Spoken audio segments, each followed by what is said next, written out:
afternoon, everyone. It's the Tampa Bay Buccaneers playing here in St. Louis, probably for the last time, the last game they'll ever play here in St. Louis. It's a disaster here. Welcome to the twilight zone of the National Football League. They expect only about 22,000. They may not have that many here today. And this football team is in disarray. They've lost 3 in a row. They have a record of 2-5. They're not drawing any people. They're talking about moving.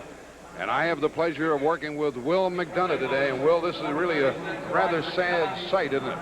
Jack, we have the pleasure of working alone because 25,000 people came dressed as empty seats.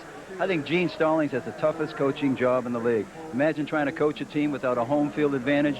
In fact, some of the Cardinal players told us yesterday they wish this game was on the road. At least on the road, Jack, they don't get booed. Yeah, and all of the problems are reflected in the standings in the NFC East. The Cardinals are 4 games behind the Bears. They're playing today without E.J. Jr. and without Roy Green. And meanwhile, the Tampa Bay Buccaneers are in a spot, Will McDonough, for a playoff spot. Now, who gets credit for all of this? Jack, I think you have to give the credit to Ray Perkins. He's gone in there and he's done the job. He told us last night, listen, I got an ideal situation and I got an ideal owner. My team is further ahead this year than I thought it ever would be. People say to me, how about the playoffs? He says, I don't want to talk publicly about the playoffs. But we know in the back of his mind, he's thinking playoffs. And if he wants to get there this year, he's got to beat the teams like St. Louis, who are 2-5. We have a threat of rain here, and it's 55 degrees. The St. Louis Cardinals have won the toss. They'll receive, and Donald Igwe-Buike will kick it off. Here is Donald, and back waiting for the kick is Bai Sikahema, who twice, he's number 36, twice burned Tampa Bay last year on punt returns. McAdoo is back there with him, and away we go. And this will be returned by Sikahema from the 2. And a reverse. And a flag is down. And here comes the return by Donald Holmes all the way out across the 35. And we'll check the flag on the far side of the field. And we shall see what happens. It's against St. Louis. Yeah, Jack, I think you're going to get a holding on Broderick Sargent on the return. He had to make the first block. You know, there's a great philosophy by the Cardinals because they knew they'd be zeroed in on Sikahema, who burned them last year, and they reversed the ball. Well, there's Lomax, and there are his figures, 8 touchdowns, 6 interceptions in the defense for the Buccaneers. Holding against Broderick Sargent of the Cardinals. It's a 3-man front for the Tampa Bay Buccaneers. And they have some very good linebackers going for them in this day and age. There's Cannon, Stensrud, and Holmes up front. Washington, Davis, Randall, and Moss are the linebackers. Young corners, Reynolds and Jones, and Kemp and Woods are the veteran safety men from the 6-yard line. Here is Lomax. And he gives to the second man through, and that is Stump Mitchell, and he is across the 10. He got 7. And we'll check the St. Louis offense. They have Lomax at the controls. Stump Mitchell and Earl Farrell, the running backs. J.T. Smith and Don Holmes starting in place of Roy Green at the wide receivers. Louis Sharp, Todd Pete starting at left guard. Kennard at center, Smith and Robbins. And the rookie tight end Robert A. Walt. And it's 2nd down and 2.5. We'll call it 3 for St. Louis. And the official slows things down for a moment. A close-up look at Lomax. He is in his 7th year in the National Football League. What's going on? They're talking to both benches, and perhaps this is usually the case. They have lost the telephone communications up to the press box. And when one team loses them, and then they have to take it away from the other. Or maybe the referee had a problem with the mic, and they fixed that. The ball's at the 14. I think you had that one, Jack. I think Pat Haggerty came over the sideline. Maybe he needed a battery check as he went up to one of the repairmen here and talked to him for a minute and went back in. 2nd down and a long 2 for the Cardinals with Farrell, the fullback, in motion. Blocking for Mitchell, and he is taken down in a big hurry as he was wrapped up by John Cannon, the defensive end, a gain of 1, and 3rd down coming up for St. Louis. What do you think St. Louis is intent upon doing here today? Well, I think their plan is to run the ball. That's what we were told yesterday when they talked to their coaching staff, although they have thrown it much better this year. But I feel that they feel that they have to establish something of a running game. And I think what they'd like to do, Jack, is control the ball more and keep their defense off the field, because their defense has been the problem. Usually on a 3rd and a yard and a half, they'll put in the 2 tight ends. Here they put in the extra wide receiver. And let's see what comes of this play on 3rd down. J.T. Smith comes in motion. And here's a toss to Mitchell, and he gets a first down as he moved across the 15-yard line. A pickup of 6. Well, that was strange. They took out the tight end, they put in the extra wide receiver, and ran the ball nonetheless. Well, you get a lot of different looks, Jack, that St. Louis is going to give today, which you do give to a younger team. Show them different formations, try to confuse them at the line of scrimmage. This is one St. Louis hasn't shown. When you get young linebackers like they have in the middle of the Tampa Bay defensive scheme, they look at the things and say, what are we supposed to do? And I think that's what the St. Louis staff wants to do today, is try to create confusion with some of their offensive sets. So now they start from the 20 on first down, and Lomax to the air for the first time. Dumps it off. A one-man screen, and Mitchell gains about 4 before he is driven back. He had the guard Todd Pete out in front of him and a 4-yard pass. Lomax looked downfield, and Mitchell was his secondary receiver. Maybe today, Jack, because you don't have Roy Green, who is the key guy in your entire offense, really, you're going to play more conservative. You know, they start out with a draw. Now they throw a screen. They haven't really gone on top like the Cardinals are used to doing. They say, let's see if we can hold the ball. Let's keep our defense off the field. I think that's going to be the theme of their game today. 2nd down and 6. Awald is the tight end going on a wing. Now motion by the fullback. And a toss to Mitchell. And a block by Farrell. And Mitchell gets outside. And that's going to be a first down. A very good block by the fullback, number 31. 8-yard pickup. Here's Stump Mitchell. Now, he was complaining the other day that he was not having a Mitchell type of year. In fact, I think the best game he's had this year is 57 yards rushing. Here he gets a great block in the corner from Earl Farrell, who is one of the best blocking fullbacks in the game. But I think, again, it was the formation as much as anything else that confused Tampa, because they're not reacting yet to some of the changes the Cardinals have been making. So a good start from Mitchell here today, and a first down at the Cardinal 33. It was Kellen who made that last tackle. Here's a pass out here to Holmes, and he splits the defenders for another substantial pickup. That play was wide open for him, wasn't it? Well, when's the last time you watched St. Louis play and they haven't done anything over 10 yards or try to do anything over 10 yards? That's right. We've had 3 little tosses, a screen in the backfield, a quick out. It looks like they're going to say, we're going to give you something, Tampa Bay, you haven't seen us do all year, and let's see you adjust to it. 2nd down and 3 from the St. Louis 40. Rod Jones made that last tackle. Now Farrell goes in motion. And here's Lomax to throw, and he steps up, and he gets away, and he is going to go out of bounds. Close to getting a first down. There's a flag. There's a penalty. Winston Moss, the rookie, nailed him and brought the flag down. Lomax, the ball carrier. And will for the folks in Tampa Bay, this is not unusual for the Cardinals to move the football with good plays, penalties, a lot of precision, but then bad things happen to them somewhere along the line. They haven't been able to finish this year, Jack. You know, they've been moving the ball all over the field. I think Lomax has played as well almost as any quarterback in the NFC this year, but he's not going to get credit for it because they haven't been winning football games. First of all, Lomax got away from a couple of would-be tacklers. Well, he's going to bounce off Chris Washington. Right? Lomax is a big kid. Now, he stands on his feet. There's Washington going down. Now he's going to roll out of the pocket. It's tough to throw going to your left. You're going to see the roughing. Winston Moss, watch the face, hand to the face. There it is. That's the call. Because they don't want to see you hit that quarterback in the face. The ball is at the 42-yard line. Another St. Louis first down. Farrell is the lone setback, and he pops straight ahead, and Moss hauls him down from behind, and a gain of 4 yards on that one. For 31. St. Louis took the opening kickoff. They've kept the ball for 3 minutes and 20 seconds. They made a mistake on the kickoff return, but since then they've been rather good. Jack, the team that leads the National Football League right now, I think, are first or second. No worse than second is Tampa Bay, 32 minutes a game. Here's St. Louis going to put together a drive. If they don't make the mistakes you talk about, they're going to do the same thing. And Mitchell dives down to the 31. Lance Smith, number 61, was throwing the block for him, and now St. Louis is faced with a critical third down play, and Rick Woods made that tackle for the Buccaneers. There's Smith, who made the very good block. A couple of scores of other games for you.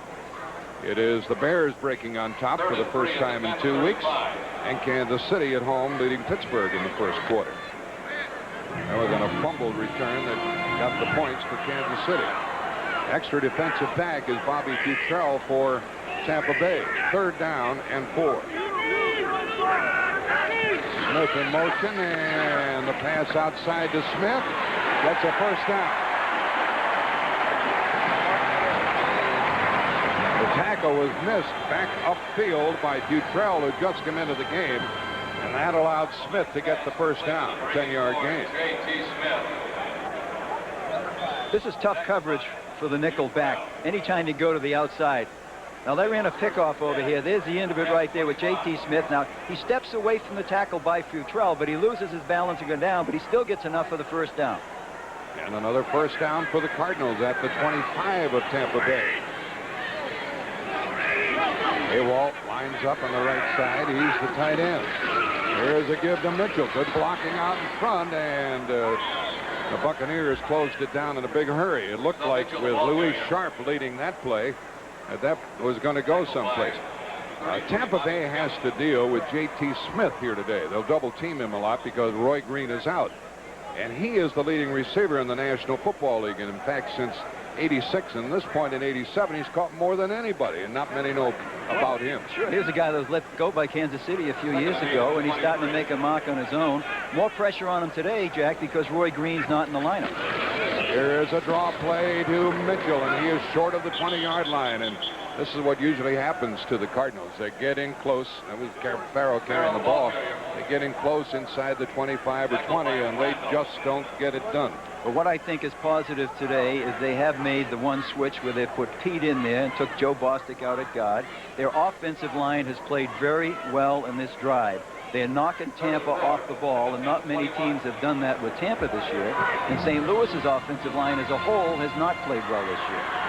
Gene Stallings looking on a third down play, and out of the shotgun, Wolfley lines up in the backfield for St. Louis. Farrell goes in motion. 3rd and 6. Look out, the blitz is on, and the pass incomplete. And the blitz caused Lomax to cough it up in a hurry. Coming was Bobby Kempoff at the safety spot, and it's 4th down. They had trouble with that play right from the start, Jack. Lomax come out, they had all the wide receivers, and Farrell started to go in motion the wrong way. Lomax had to stop him and say, hey, wait a second. He moved him in a different direction, but nobody picked up Kemp. I think when Kemp saw the confusion, he came closer to the line, picked the gap, and went through there. And because he was in the shotgun, there was nobody ready there to block him. This will be a field goal try by Jim Gallery. Now, this fellow is very versatile, quite versatile. He can miss him from anywhere. The ball will be spotted at the 29. It's a 39-yard try. This kicker is 3 out of 8. They had trouble setting it down, and the line drive misses. With Stout holding it down, it was a 39-yard miss. That's the Cardinals for you. They move the ball. They get blanked. 14 plays, 6:29. Cardinals ran 14 plays and kept the ball for 6:29, and then this happened. Ended in futility. His Gallery's 38-yard field goal attempt, a low snap by Michael Morris. This throws the timing off completely. Gallery's already started forward, and this is why he is going to hook the ball, Jack. He got there too soon, and he couldn't follow through at the right time. The only reason Michael Morris is on the team is to snap for the kicks. And now Steve DeBerg leads the Tampa Bay Buccaneers in offense if they get the ball for the first time. 8 touchdowns, 4 interceptions. And having a great year, Jack. Ray Perkins has put him in control. Cardinals use a 4-man front. Freddie Joe Nunn, Bob Clasby, Colin Scotts, Curtis Greer. Greer's the best rusher. Bell, Noga, and Baker in there with E.J. Jr. out as a linebacker. And it's Carter and Mack. And the best part of the Cardinal club defensively, Young and Smith, are the safety men. Motion by Carter. And the give to Wilder. And Wilder is good for About 5. He's a former Missouri player, a 6-yard gain, and Charlie Baker made the tackle. We'll check the offense of the Bucs. With DeBerg the quarterback, Wilder the upback, and Jeff Smith the tailback, Carrier and Carter the wide receivers. Offensive line, Taylor, Yarno, Grimes, a big center, small guards. Mallory and Heller are the tackles, and Calvin McGee, one of the best tight ends in the game. McGee lines up on the right side. 2nd down and 4.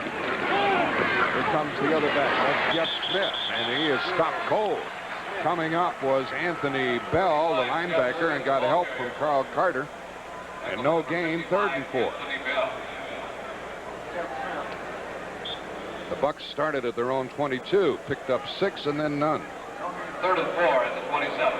So let's see what DeBerg does. They say the thing about him, Will, is he makes very few mistakes.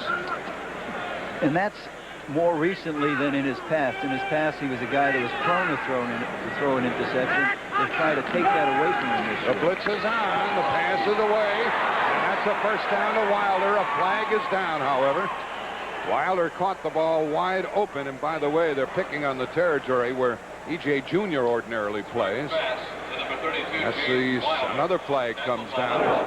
Illegal contact, defense number 45. The call was against Leonard Smith for illegal contact, so they'll take that 21-yard gain.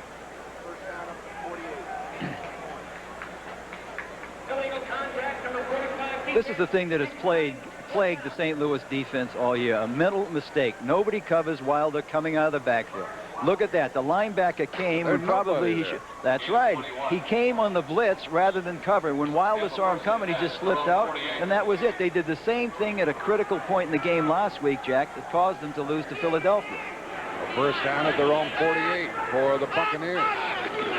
Here comes the tailback, Smith. He changed directions and ran right into a tackle and lost 2. He was going to run right behind Wilder. He cut back to his left and ran into Nico Noga, who's one of the best St. Louis players, the middle linebacker, number 57. And there's Ray Perkins. He's all dressed up today, isn't he? By the way, didn't the Tampa Bay team look good when they came out here yesterday in their traveling uniforms? Yeah, and he looks nice today. In fact, I would guess that's the same outfit he had on in Green Bay last week, because I was looking at the tape of that game, and that looks like probably a lucky outfit now. 2nd and 12. Blitz is on again, and it is aired out and incomplete, and a flag is down, and another flag comes down. And the reason for that is that Leonard Smith, 45, went blindly into the receiver and did not play the ball. This is a very unusual play, Jack, because it was a safety blitz. Number 45, 1st down.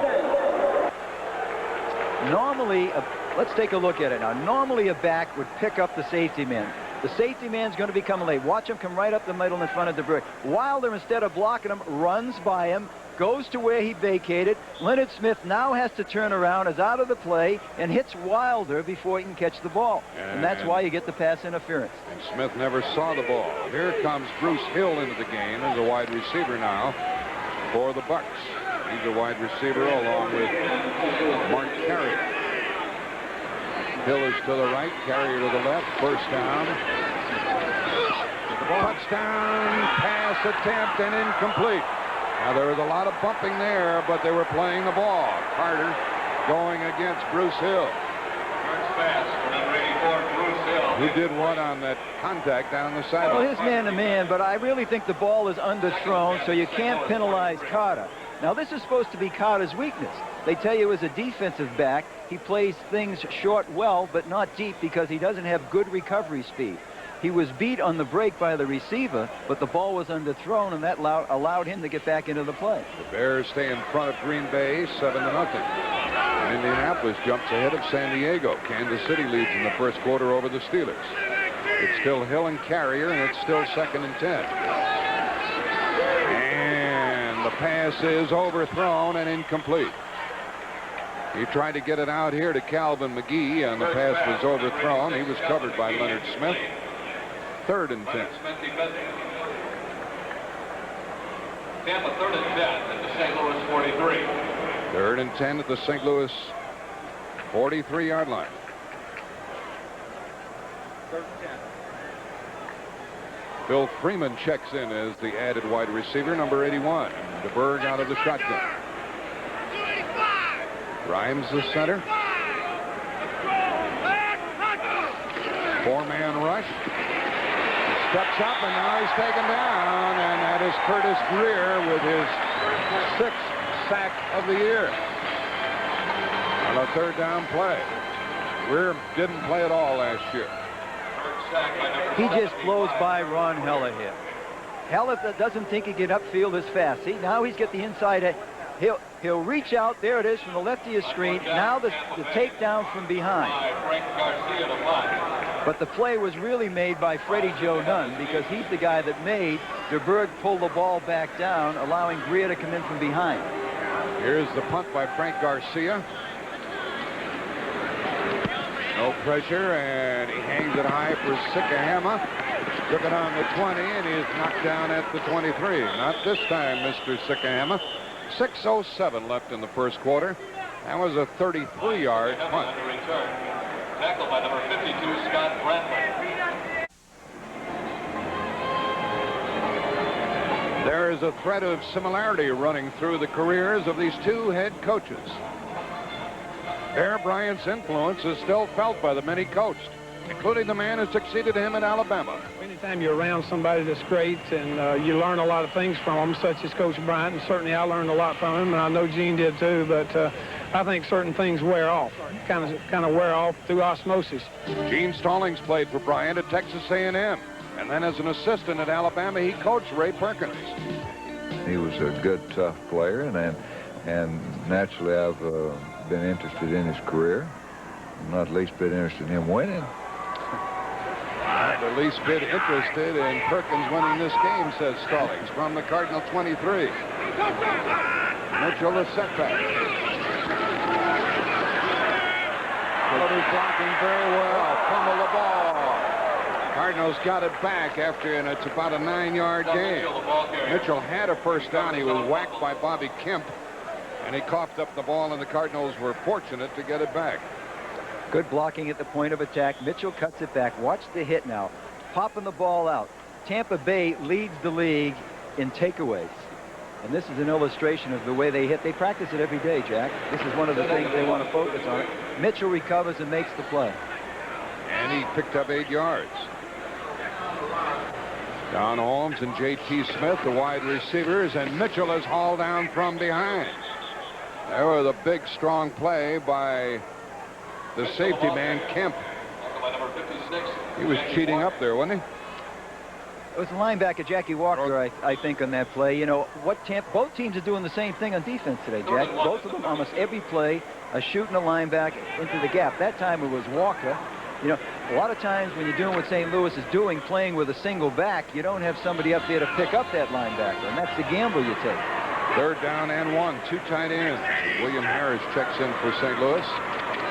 Wolfley, the fullback, goes in motion, leads the play. Mitchell goes elsewhere and gets a first down. Wolfley was leading the play to the outside and knocked off one of the linebackers, and Mitchell, following Smith and Kennard, got a first down and was tackled by Washington, the linebacker, at the St. Louis 35. What you're seeing so far in this game is St. Louis playing probably its most conservative game this year. I think the reason they're doing it is Tampa Bay has superior speed on defense. So when you try to neutralize the speed by running between the tackles and using your power and your size. First down pass by Lomax. Outside and incomplete to Don Holmes. Holmes is filling in for the injured Roy Green. It makes a difference when the Cardinals play without Green. Well, you know, Roy Green, when he's healthy, is one of the best football players in the National Football League. I remember talking to Al Davis 3 or 4 weeks ago, and Green's name come up, and he said when he's healthy, he's one of the best 5 offensive players in the league. So when a guy like that gets out of your lineup, it takes a lot away from you, and I think St. Louis is trying to adjust to it today by playing a more conservative passing game. Kevin Kellen checks in with the pass rush, playing the right defensive end. Second down, 4-man rush. Lomax on the run, still running, out of bounds after getting a first down. He ran a couple of times last week against Philadelphia. That's the one thing that throws everything out of whack in a football game, a running quarterback, 18 yards. Particularly when you're type of defense like Tampa Bay is. They're very well schooled. They react to different situations, but once it breaks down, it's strictly a scramble. Watch the coverage here. Again, Lomax is big. He's strong. I think at times the coaching staff would like him to run more, but he's a great thrower. Great throwers don't like to run. He'll break out to his right. Now there's nobody here because Tampa Bay is all over the field in coverage. He's trying to tell his receiver, who I think is Holmes, to get downfield, but he's being held up by the defensive back, so Neal just takes it out of bounds. First down at the Tampa Bay 46. Quickie out here to Holmes, and a good tackle was made. Covering with Rod Jones, the second-year man out of SMU, and a 3-yard gain. And a checkoff. Lomax was telling us yesterday that he was going to do a lot of that at the line of scrimmage if the situation warrants. Even though every play is sent into him by signal, he has the opportunity from Stallings to make the change. So he said in the last few weeks he's been doing more of that, Jack, trying to look at the defense. And whenever you see that quick hit like that, that's generally a checkoff. The ball is at the 43 of Tampa Bay, 2nd and 7.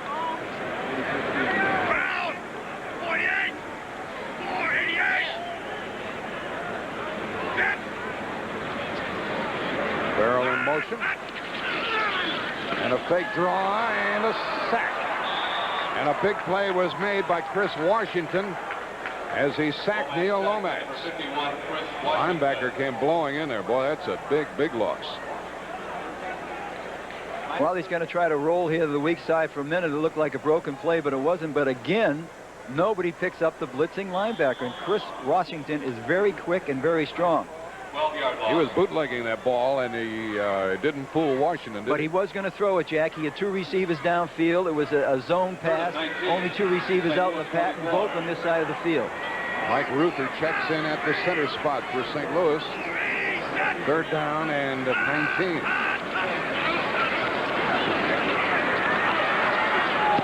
And it is intercepted. Coming away with the ball is Rod Jones, back to midfield. Throwing while falling down, he missed Farrell, his fullback, and Jones caught it just off the top of the turf. So there's our first turnover of the day, and the Bucs have it at the St. Louis 49.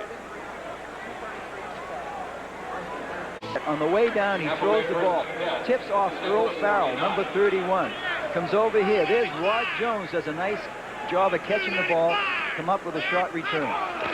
Here is the tailback, Smith, running with the ball and plowing inside the 45. He got 5 yards. Smith, the ball carrier. Jeff Smith out of Nebraska. Tackle by number 69. It's quite a switch from Wilder going from the tailback spot to the fullback position for the Buccaneers. Well, it's a great sacrifice on his part. He was one of the premier backs in the league, both in combination of catching and running. And when Perkins came in this year, he said, listen, I want you to play fullback, not halfback. You're going to have to be a blocker, but I think you'd be able to play long. He went along with it. Now here is a toss to Wilder, and he got most of that 5 yards. It'll be 3rd down coming up. He's been one of the great runners in the National Football League the past few years, and he just picked up 3 yards. Well, look at all the all-purpose backs. I mean, you're in fast company when you're in that group. All the great ones presently in the game.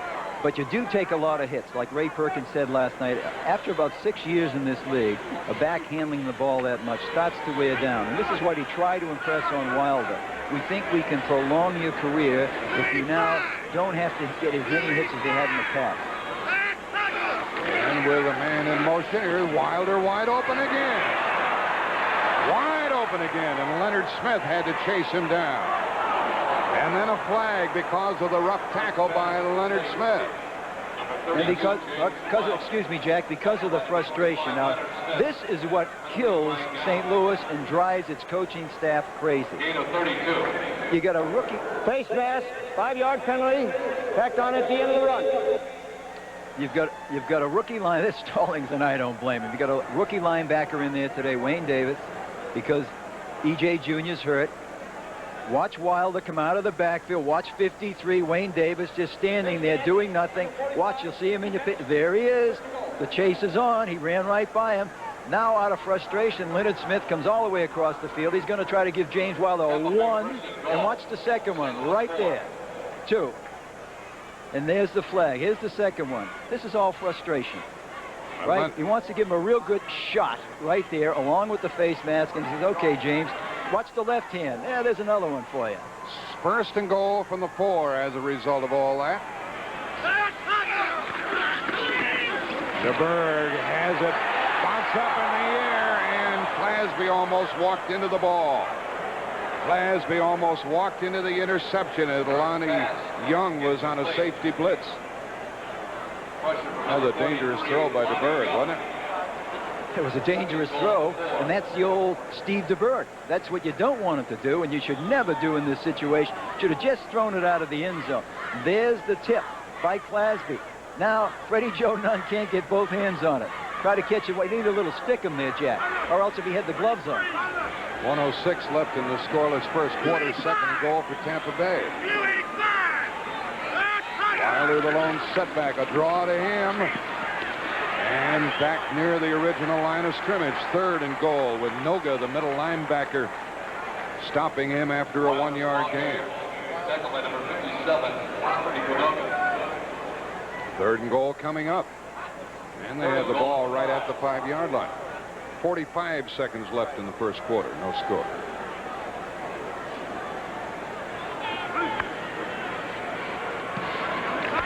Tampa Bay trying to make the most out of the interception a while back by Rod Jones. And it's third and goal. And it is a touchdown. It is a touchdown for Tampa Bay to McGee, or to Carrier. Carrier right along the goal line, and DeBerg planted it right in his belly. Another blitz. Now, Lonnie Young got there on time 2 plays ago to almost cause the interception, but this time he doesn't. Watch DeBerg coming back. Watch 43 coming up the middle. Here's Lonnie Young. Nobody to pick him up, but DeBerg goes inside. There's Carrier coming across. The toughest job for a defensive back, cornerback in that situation is cover to the inside when you have no safety man to help you out, Jack, because he blitzed.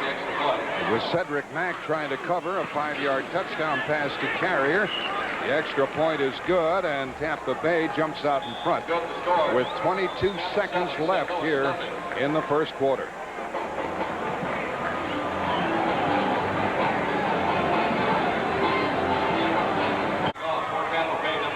After the interception by Rod Jones, Tampa Bay gets the touchdown pass to Carrier. And the owner of the Tampa Bay Buccaneers is on hand. He's in the back of the booth with his missus to his left and the coach's wife to his right. Yeah, Joy Culverhouse to his left and Carol Perkins to his right. He's in good company. Igwe Buike kicks it off, and coming up to take it is McAdoo from the 7-10, running right 15-20.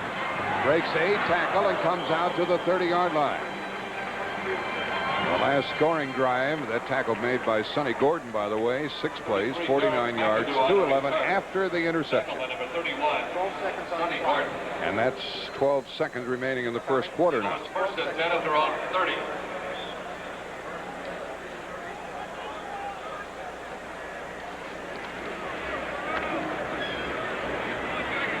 Awalt, the tight end, is on the left side. He had a big week last week with 9 passes. Now he goes to a wing and comes in motion. They give to the fullback, Farrell, and he is good for 5. The linebacker, Winston Moss, tackled him, and that marks the end of the first quarter. It will be second and 4 coming up for St. Louis, and Tampa Bay leads it here 7-0. St. Louis nothing.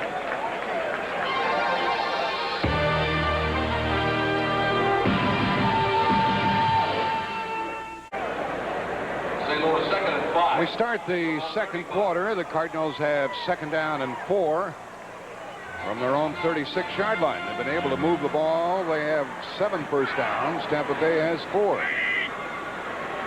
But Tampa Bay has the points. There's a delay to Mitchell. That really took a while to unfold, and Mitchell got free. Let's check some scores of other games. 7-0 here, Tampa Bay at the outset of the second quarter. And it's the Raiders over Minnesota 3-0. That's good news for the Tampa Bay fans. Now Washington is tied Philadelphia. The Eagles scored first, and Indianapolis ahead at home against San Diego. A scoreless first quarter at Buffalo. in Kansas City at the end of the first quarter, leading 7-0. Cleveland leading Atlanta 7-0 first quarter. Obviously, Detroit is scoreless. This is a 3rd down and 2. Here's Farrell, and he gets a first down. The block up front by Lance Smith and the center, Derek Kennard, and a first down and a 7-yard gain. Well, Chicago scored first, but Green Bay has caught the Bears. They're 7-7 in the first quarter. Cardinals at their 45.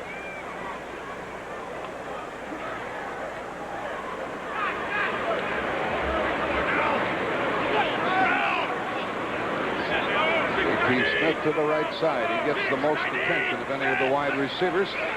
Lomax, a first down pass. A screen out here to Mitchell. He got a block by his guard, Todd Pete, and the play was good for only a few yards as Winston Moss finished it off defensively. Lomax pass completed to number 30, Stump Mitchell.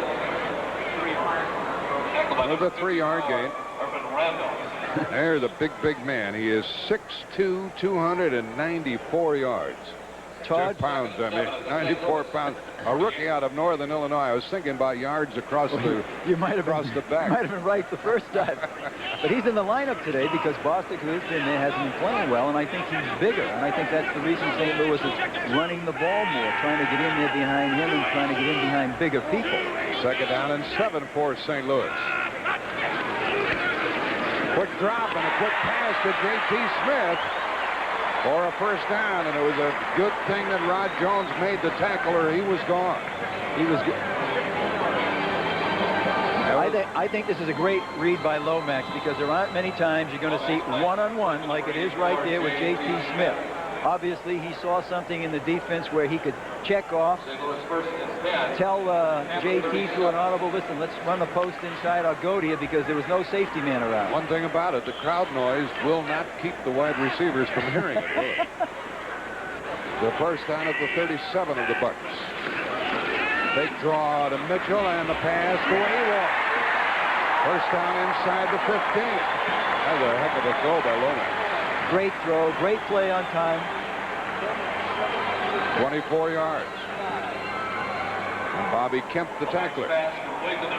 Watch Lomax now.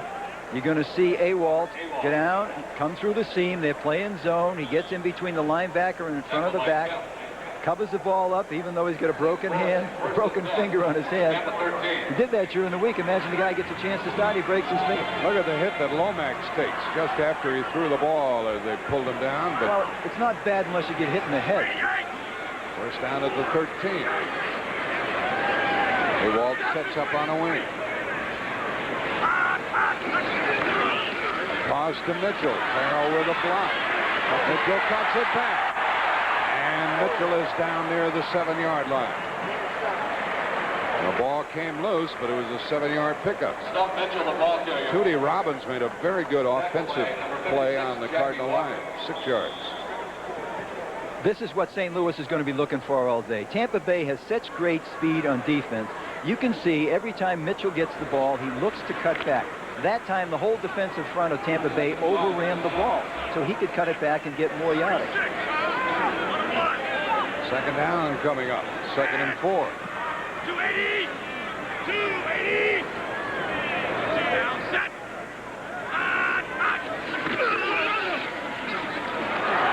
Lomax throws, and Mitchell can't get to it. Mitchell was being covered by the linebacker, Jackie Walker, and Lomax was fortunate to get rid of the ball. Winston Moss was putting pressure on. Yeah, Winston Moss thought it should have been in the grasp, and Will McDonough does too, because I thought he had him in the grasp, and Pat Haggerty sort of let that one go. This is dangerous territory for the St. Louis Cardinals, Jack. In the first half of the 5 varsity games this year, they've been outscored 65-9. Now, if they go in here and kick the point after, that'll be the first time they've done it. Here's a fumble. You just keep wondering what's going to happen, and a flag goes down. Tampa Bay gets the ball. Mitchell fumbled that pitch. And flags are down, and they're going to wave off the flags, and Tampa Bay gets the ball again.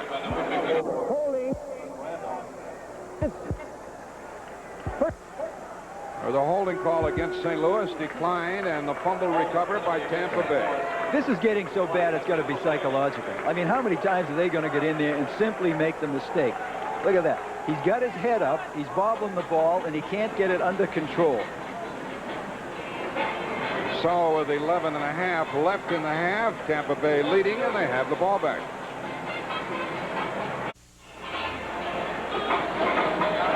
Irvin Randall came away with that fumble, and so Tampa Bay has the ball.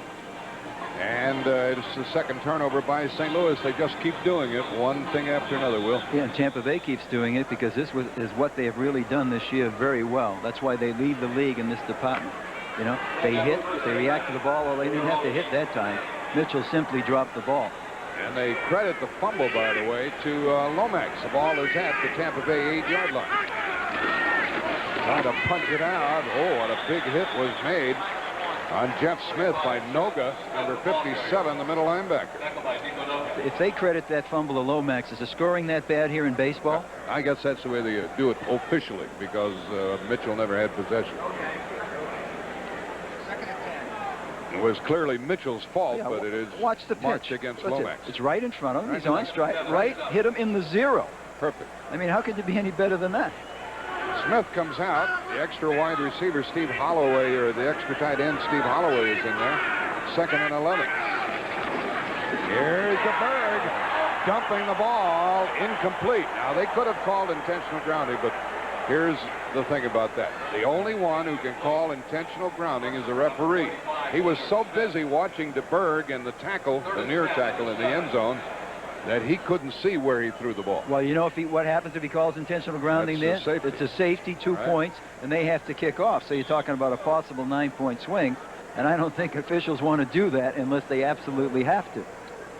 Leonard Smith was nailing him right at the goal line, in fact, a yard deep, and it's 3rd and 10 at the 8-yard line. Travis Curtis checks in.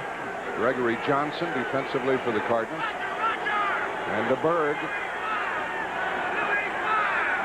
stands at the 2. Back to throw. A flag is down. The pass is caught beyond the 30-yard line. What a brilliant diving catch was made by Carter. And now we'll check the flag. And Tampa Bay says it's against St. Louis. And the play will stand. Defense, decline, first down. What a throw and catch. Yeah, great play, and DeBerg is great under pressure. There's a little distraction.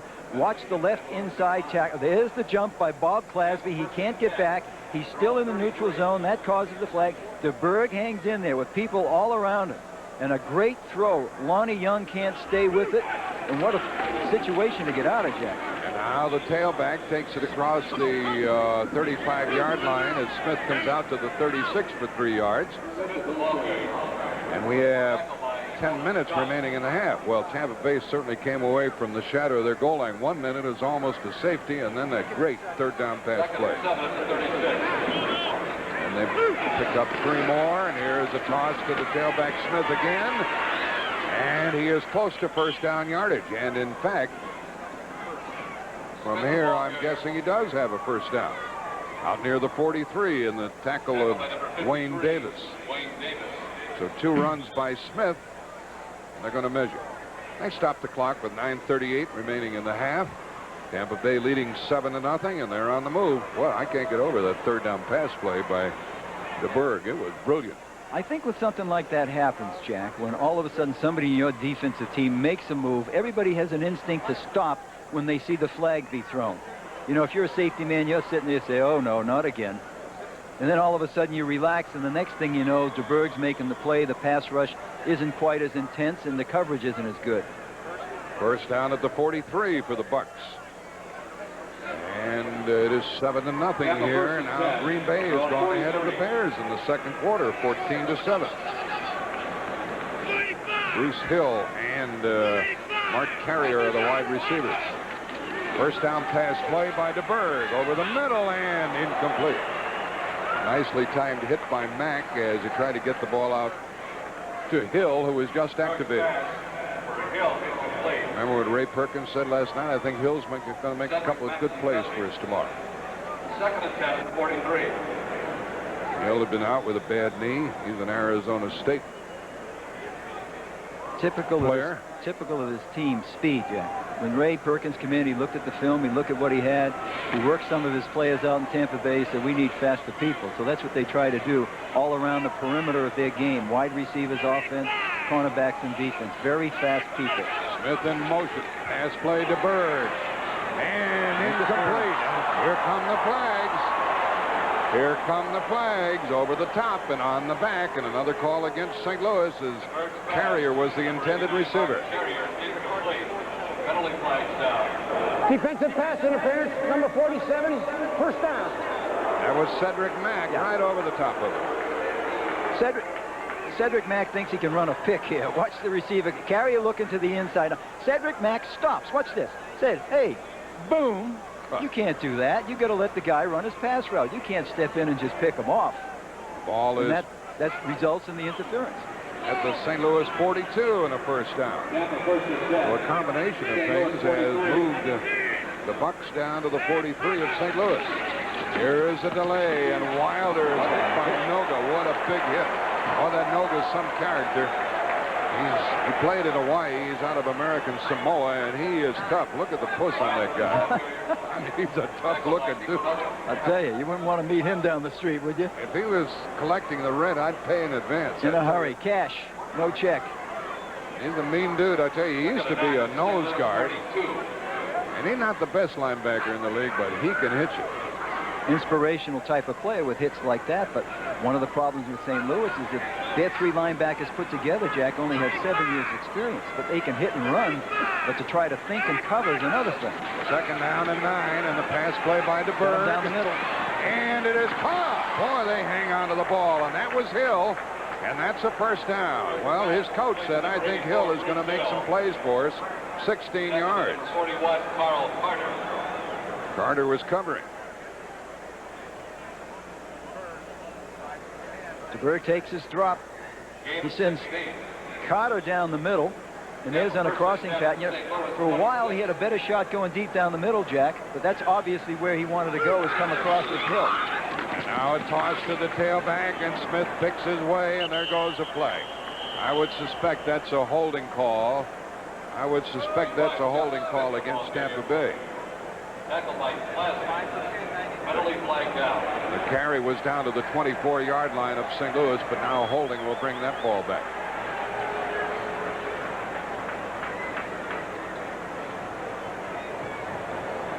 Holding, number 42, offense.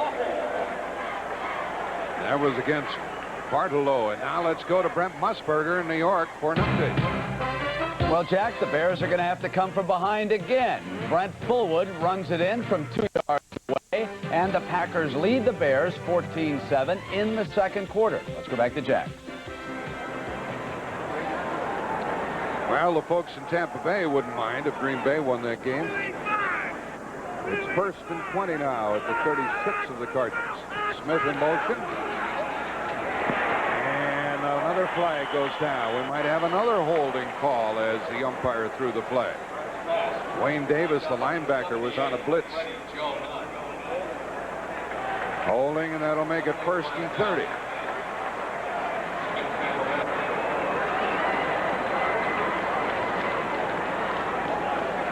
These officials are stubborn, and if you do it again, Holding, they'll throw it again. Offense, number 60, still first down. Ball against the center, Randy Grimes. I think the St. Louis defense is forcing the issue here by blitzing so much. Tampa Bay, from the day Perkins got there, wanted to develop an offense that was to throw the ball on either 3 or 5 steps, preferably 3, so you don't have to pass protect a lot. They don't have a great offensive line. But now they're getting a lot of pressure, and that's why I think you're seeing some holding calls here today. Hill and Carrier are the wide receivers. Smith in motion, 3rd and 30. And a little dump off pass to Wilder, wide open again. And the linebacker gets there, and there goes a flag, and that might be a face mask. That was Wayne Davis, who apparently was out of position, a 17-yard gain. 32, James Wilder. And the Cardinals are having difficulty filling the spot vacated by E.J. Jr. on that weak side linebacker. Personal foul, face mask, 15 yards. You talk about self-destructing. Boy, this is amazing. Well, you talk about not making a good play on either side. First, Wayne Davis doesn't cover him. Another mental error. Watch the right hand. You know, that's a minor league stunt in my opinion. You know, 15 yards for a penalty like that simply because you're frustrated and you've made a mistake. Why compound it? It is a first down now at the Cardinal 14. A moment ago it was 1st and 30. We have 7:15 left in the half. The Buccaneers are leading 7-0. And they're on the move here in St. Louis. Toss to Smith.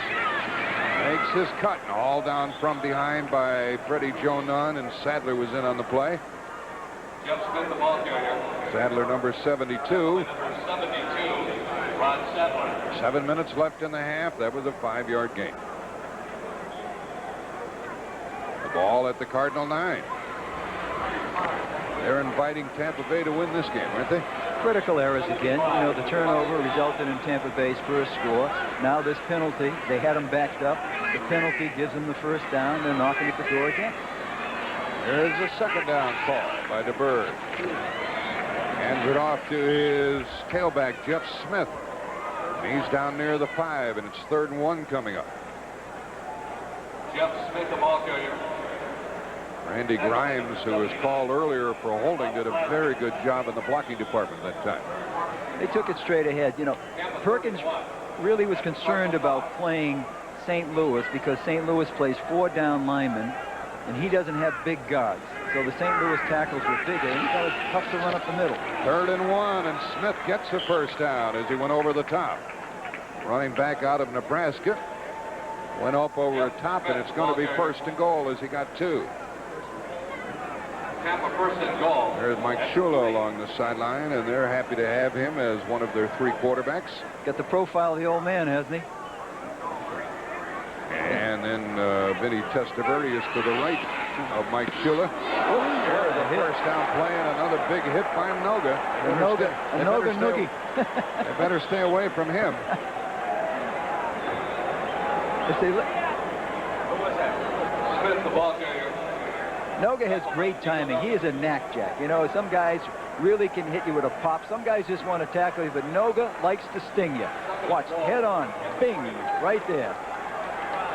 I think they'll go elsewhere this time. 2 tight ends, Steve Holloway and Calvin McGee are the tight ends. Play action. Good fake by DeBerg, and the pass for the touchdown. Pass for the touchdown to Gerald Carter. And that is his 4th of the year. Good faking by DeBerg. Good play action. After that hit, it had to come. Nobody in the backfield wanted to volunteer to run through the middle again, Jack.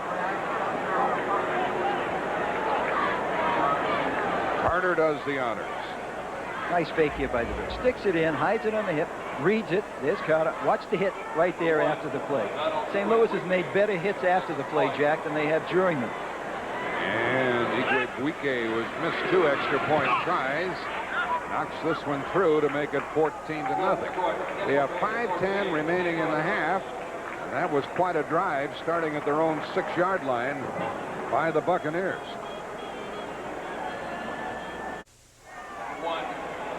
Tampa Bay leads by 14, and that was their longest touchdown drive of the year. 15 plays, 92 yards, 6 minutes, 18 seconds, and a touchdown pass to Carter. Cardinals made a lot of mistakes. First there was an interference call, then the face mask call, and Steve DeBerg moved him on in with all of that. The Bucs had been faced with 1st and 30. Here's the kick by Igwe Buike. And Sikahema is going to take it on the 3. He is across the 30 out to the 32 or 3-yard line and tackled by Gordon. Yesterday in the collegiate ranks, Alabama last night defeated LSU 22-10, and Notre Dame squeaked by Boston College. They're from your territory, Will. So that sets up quite a game next Saturday. It starts at 2:30 Eastern here on CBS, and it's number 9 Notre Dame at home against Alabama number 13. Well, it's terrific victory for Alabama. I watched it last night. To win at LSU, you really have to do. This is a money game now. It's a bowl game, Jack. Whoever wins that one's going to get the bigger bowl bid. And you'll see it on CBS next Saturday. From the 32, Lomax Takes the screen one way, throws it the other, and Farrell gets some yards. And now they're going to call a clip on the block that was thrown by Lance Smith. I'm pretty sure of that. And the tackle was by Washington along with Ron Holmes.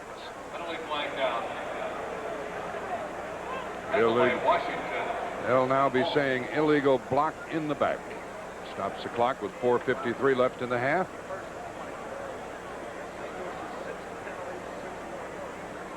This will be the 6th St. Louis penalty today. Holding, number 61 offense. Well, they called it against Lance Smith, but it was on the very same play. The fellow was trying to retain his block, and he couldn't do it, and they marked the ball at the 22. St. Louis first at 20, at their own 22. Yeah.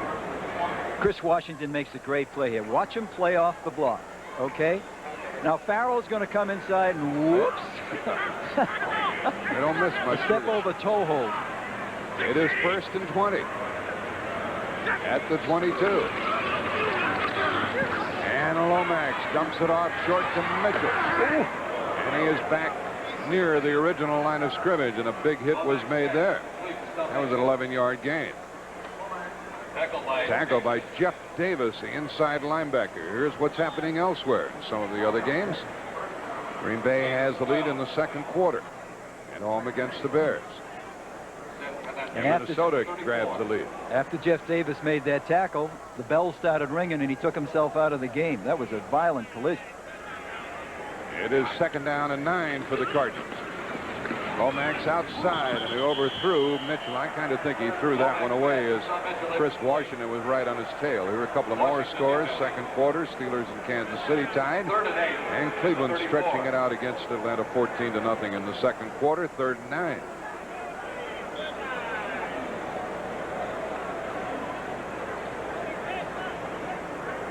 Let's see if the Cardinals can connect on a 3rd down play as DeBerg did earlier.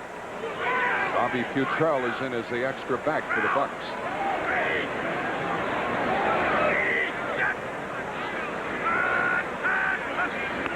Here's a late blitz, and the pass is caught, and J.T. Smith has the 1st down. Boy, he's a tough guy, that J.T. Smith. He's getting double coverage. He has all kinds of aches and pains and injuries. A 15-yard gain, and he just plays every down, every game, every down he can. They say he comes in at the beginning of the week and complains about his shoulders and everything else, but he doesn't want to practice, but he practices every play, and he comes out to play next Sunday. Here's the man-to-man coverage. There's Smith, runs a little hook. Watch the move he makes. That's a veteran receiver when you turn it upfield that quickly, and watch the way he fights. He got away from Futrell, and it's a 1st down at the 49. Now Lomax, J.T. Smith with another great catch. And another 1st down. Little wonder he is the leading receiver in the National Football League. Ricky Reynolds trying to cover him. Tackle by Reynolds. I think Lomax senses that he's got to do something with JT. Bumps off of Ricky Reynolds. Now he runs a short little route. But watch the way he plays right here. Keeps on going. Takes 2 guys to come down. Bobby Kemp got to come over and give him a shot to get him out of bounds. 1st down at the Tampa Bay 41. Here's a delay to Farrell. Taken down from behind. There was a very good defensive play by Kevin Kellen. Here are the Bears with a field goal, making it closer at Green Bay, and Buffalo at home leading Denver 9-0 after a scoreless 1st quarter. Stensrud is out, and he's replaced in the middle of the line.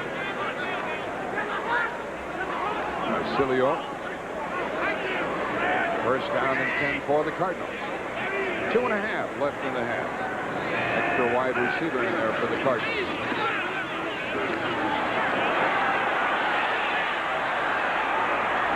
He has to run out of bounds as he is chased by Kellen, and stops the clock with 2:17 remaining in the half. He had time, but there was good coverage downfield. They rushed just 3 men, so they covered with 8. He sent 4 receivers out. Everybody was double covered. That's why he had to pull the ball back down and get out of it. 2nd and 9. Now Wolfley comes back out for St. Louis. Ball is at the Tampa Bay 36.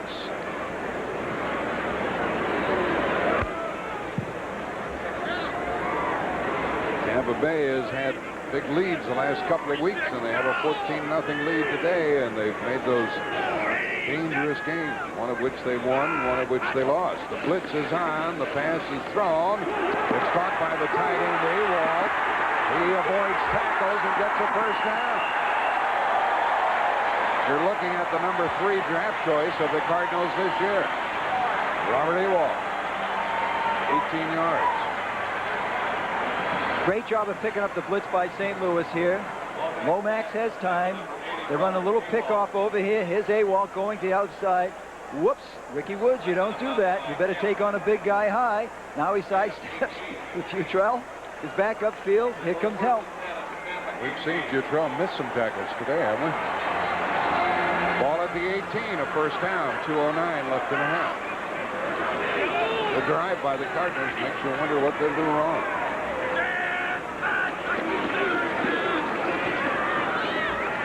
Ewald with a sliding grab for 3 yards. That's about the only place Lomax could throw the ball. That takes us to the 2-minute warning. Well, Tampa Bay has scored in the first quarter and again here in the second, but the Cardinals are on the move.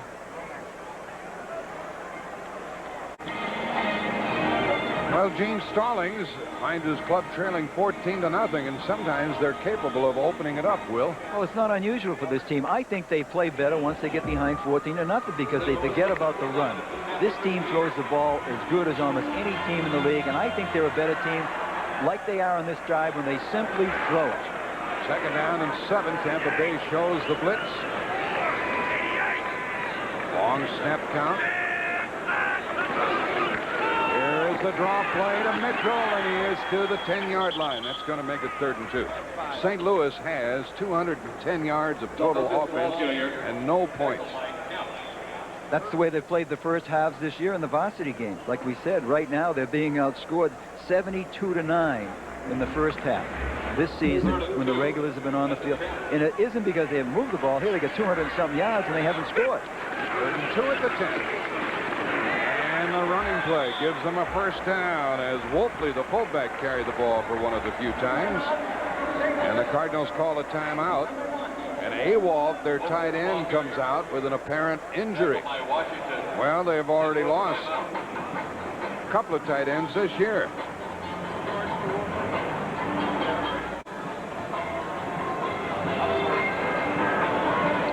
There's our score with 1:29 left in the half. The Cardinals have just called the first time out, and Ewald, who left with a little bit of a ding, is back in the lineup. He's had trouble with a broken finger, hasn't he? Dislocated the finger in practice 2 days ago, and he obviously jammed it on the last play. He ran off, but fortunately for him, they had a timeout, so he could go right back in the game again. That's right. Otherwise, he'd have to stay out for a play. You're right. You know the rules, right? The ball is at the 8. Caught 9 passes last week. Yeah. Their number 3 draft choice out of San Diego State. First and goal. 3 wide receivers, Smith, Johnson, and Holmes.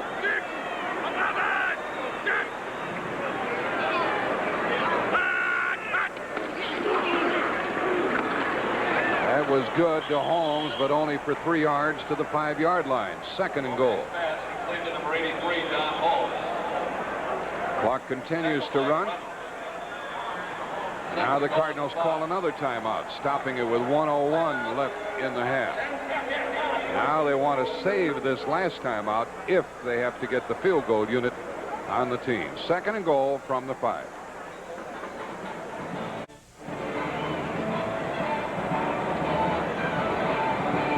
Gene Stallings is really into it with the referee, Pat Haggerty.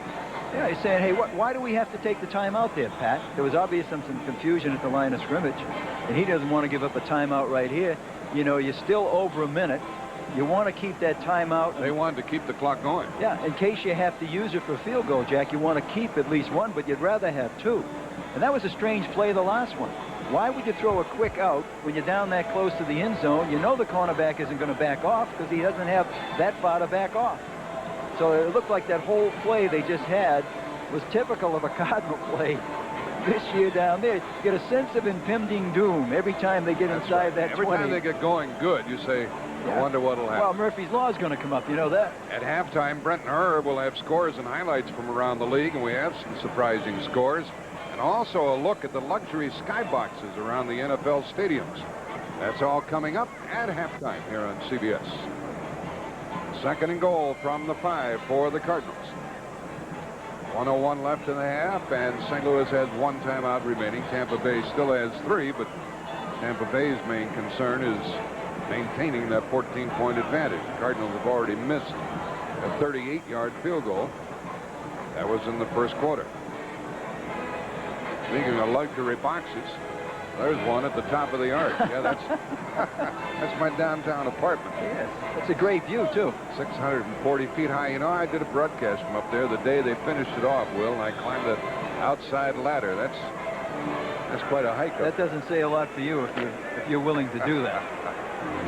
Holmes goes to the left. Troy Johnson to the right. J.T. Smith is on a wing. 2nd and goal. Smith goes in motion. Tampa Bay doesn't move. They've got him faded. Here's a toss on the option to Mitchell, and he's taken down at the 5. No gain. Clock runs. A tackle by Chris Washington. 3rd and goal from the 5, and now the Cardinals call their last time out. They want to make sure that they hit on this one. Funny thing, we talked with Gene Stallings yesterday. He told us about that option play. He thought sure it would be a scoring play, didn't he? Well, the way Chris Washington's playing here today, you could get him a ticket right to Canton, Ohio. I don't know if in the Hall of Fame, because I don't know who's playing in front of him, but he has played a season right here in the first half. He has made big plays all over the field. Now, that's a great play when he read it that well, that he came right by Lomax, didn't touch Lomax. Maybe he just sensed, because Lomax, the quarterback, he isn't going to run it, he's going to pitch it, and he comes over and makes the play. Yeah, he just let Lomax completely alone. Well, this situation here in St. Louis is really very weak. They have a seating capacity of 55,000. The owner, Bill Bidwell, said that it's economically unfeasible to stay here. He wanted them to build a dome stadium out in the county, and they couldn't get that done. They offered him an open-air, bigger stadium downtown. The owner didn't want that. They could go to Jacksonville. They could go to Phoenix. They could go to Memphis, or they could go to Baltimore. But they're going after this year. 3rd and goal from the 5. 690. Lomax looking for 6. And Winston Moss got to him. The coverage was tough in the end zone, and the best the Cardinals can do is come away with 3 points. He wanted to go to his right-hand side where they were running a pickoff with J.T. Smith and Stump Mitchell. There was great coverage. He couldn't do it. By the time he turned back, there was the weak side blitzer just sitting there waiting for him, and Winston Moss was very quick, makes the tackle. Well, here's Jim Gallery. He is 3 out of 9 and attempting a 32-yard field goal with Cliff Stout holding. This could be a fake.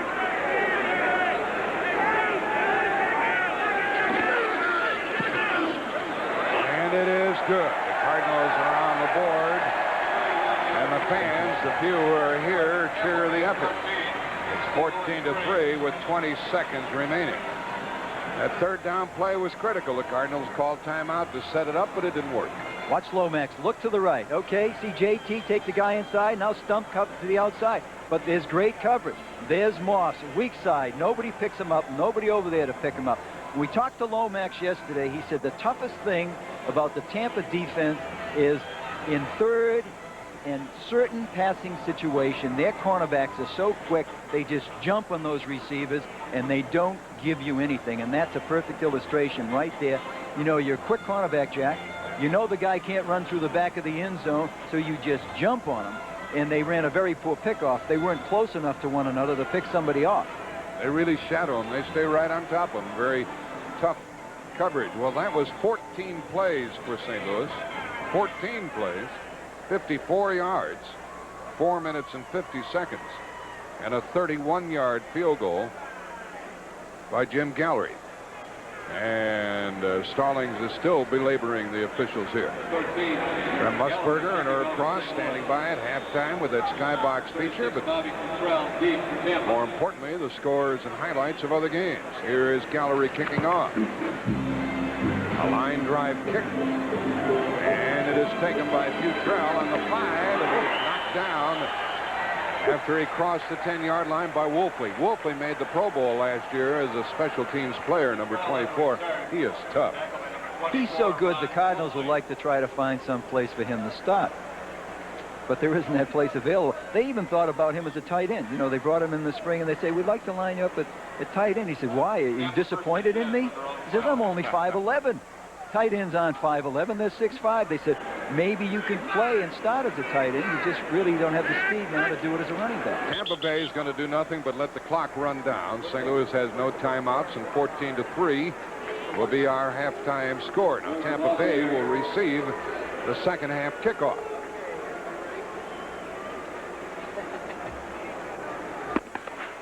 That's the end of the first half. The score 14-3 Tampa Bay. Philadelphia Eagle quarterback Randall Cunningham, his 3rd year in the National Football League, and he's got moves of a Walter Paytoner, of course. Here he is taking off against that Redskin defense on a dazzling 45-yard run. It's really exciting to watch. Buddy Ryan said that if he could do this 3 times a game, that is run for first downs, they'll beat anybody. But that's first down number 1, and they're looking for more help. Yeah, he needs a lot more runs like that because the Redskins took command after the Eagles scored first in this game. They have now put 21 points on the scoreboard. Just moments ago, Irv Cross, it was a defensive touchdown. That was a great play by Darrell Green. The defensive back there alertly picks up the ball. Now, no one is going to catch him in the sprint. He only happens to be the fastest man in the National Football League. You know, and it's a shame for the Eagle defense. They had shut down Schrader early on. He subsequently has thrown a touchdown pass to Art Monk in that game, and he is 7 of 21. Atlanta and Cleveland, they are at the half, and the Browns lead the Falcons by a score of 14-3. Watch Bernie Kosar. Look for Webster Slaughter here. This is a 54-yard scoring play. Mack ran in from 1 yard out for the Browns' other touchdown, and Luckhurst kicked a field goal with time running out in the first half.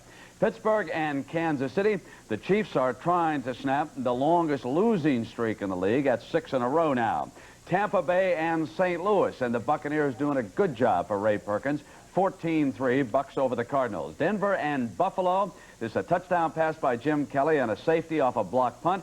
John Elway has struggled, only 1 of 7 in the early going against that Bill defense. San Diego and Indianapolis, Dickerson rushes 24 times for 103 yards in the first half against the Chargers, who are 6-1. Raiders and Minnesota, and the Raiders had one scoring opportunity after another and could not cash in, and now they trail the Vikes 7-3 late in the second quarter. Chicago and Green Bay, the Packers are ahead 14-13. They got help from a controversial call. Now watch this, because upstairs they turned it around. They reversed it. The official right there with the play said incomplete. He did not have possession. No good. They took a look across at that replay and said it was a completed pass. What'd you think? Well, it was an incomplete pass. You know, the side judge is the man who makes the call there, and he's looking right there at the guy's hands. This is what he was doing. Yeah, now can you tell on those replays whether or not they've got possession? No, you can't tell. It's inconclusive, so you should let the guy on the field make the determining call. Okay, one more blow against instant replay. The NFL Today continues after these messages from your local stations.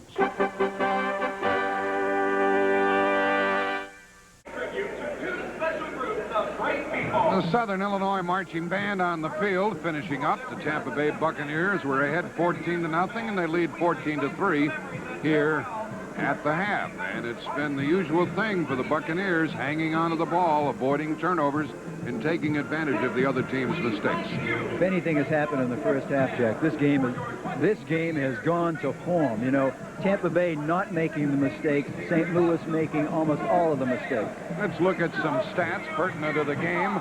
The Cardinals have been able to move the ball. Their total yardage is better than that of Tampa Bay, but the turnovers, 2 for the Cardinals, fumble and an interception. No turnovers for Tampa Bay. They're now plus 17. Here's one of the fumbles on a pitch to Mitchell. Yeah, here's the pitch to Mitchell, and he simply drops the ball. He's in scoring territory, and the Cardinals have done this all year long. Conversely, Tampa Bay is a great team, Jack, for making the best of their scoring opportunity. It is now 16 times inside the 20-yard line this year. They know 14 conversion. Now what? Now they marched all the way down the field. And here's DeBerg coming down, play action fake, looks across, Throws the ball across the end zone, in the zone. Nice Carter's play. right there. Carrier got the first touchdown. Carter got the second one. There was a late hit in the end zone. Here's the penalty yardage. It's mounting up against St. Louis. I mean, critical penalties. And as you said, Will McDonough earlier made the reference to Murphy's Law. Whenever the Cardinals get going good, you say, oh, they're going good. Something's going to happen. 4 major penalties, and they're all involved in the 2 Tampa Bay scoring drives, Jack. And the Tampa Bay Buccaneers, you got to handle it to them, hand it to them. They take advantage of whatever comes their way. CBS Sports coverage will continue after this message. Word from your local station. And it'll be St. Louis and Gallery kicking off 14-3 as we start the third quarter with Tampa Bay on top. And Bobby Futrell is deepest for the Bucs. That's a boomer. No, thank you. No, thank you, says Futrell, and out it comes to the Tampa Bay 20-yard line. Now, Tampa Bay has to be careful, Will McDonough. They've had 2 big leads lately. They had one against the Bears and ended up losing that. And they had one against Green Bay and just held on.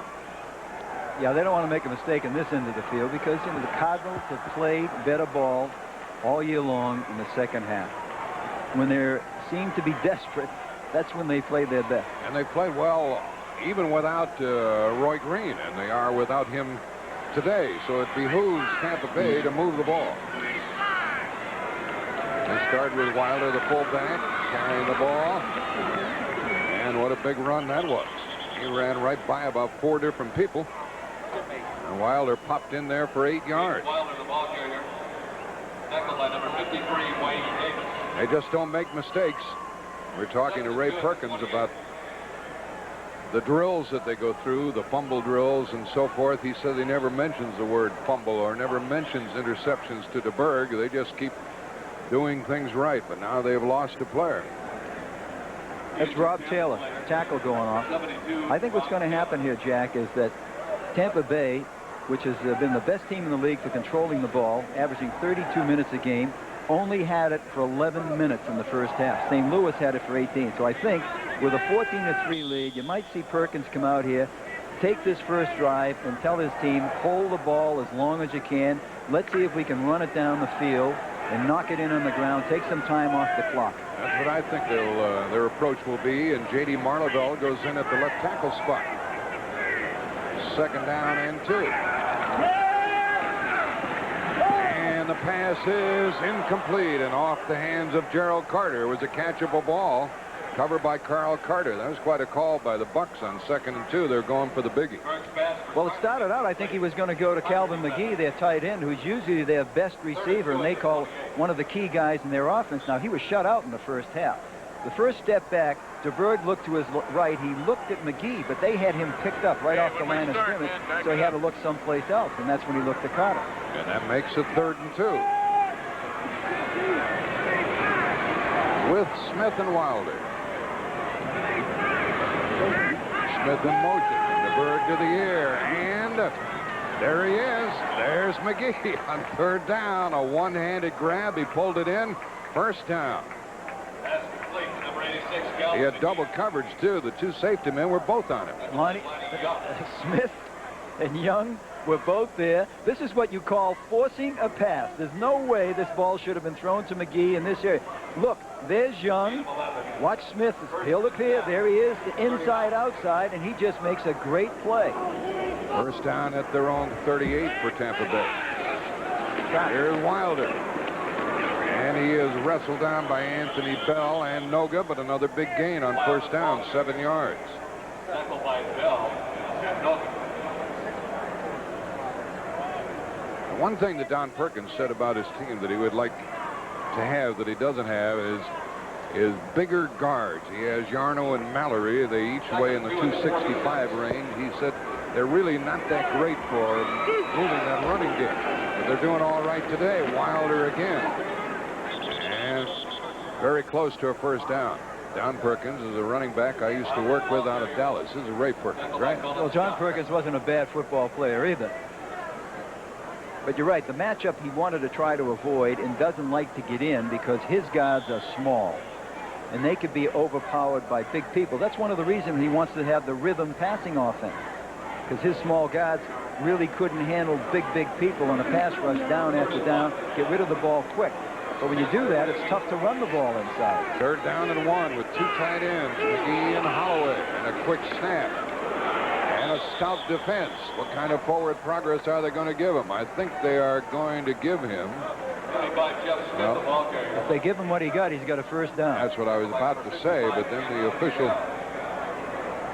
Well, I think they're going to get it anyhow. They're going to measure, but it's my guess that they have a 1st down. We'll see how these old peepers are working today. Well, if we use the John Madden system, it's a 1st down. Doesn't he what say does when he they? Go by? Well, he says when they mark it with their right foot, that's a 1st down. So when they went out and marked this ball that took the spot, Pat Haggerty looked out here. He picked up on the right foot.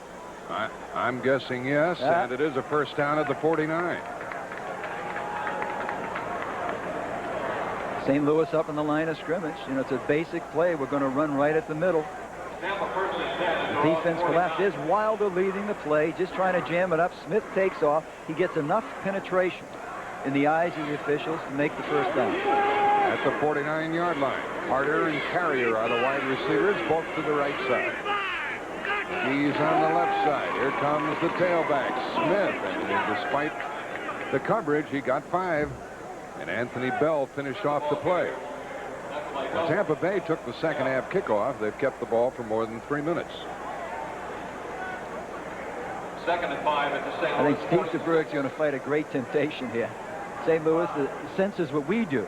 The Tampa wants to run the ball. They're cheating up all the time. And I think DeBerg really is going to have to hold himself back from the little play action bomb because he can get it. Here's Smith, and he is knocked down, and it's getting to the point that Noga made that tackle that it's going to be very, very tough to run the ball. No gain, 3rd and 5.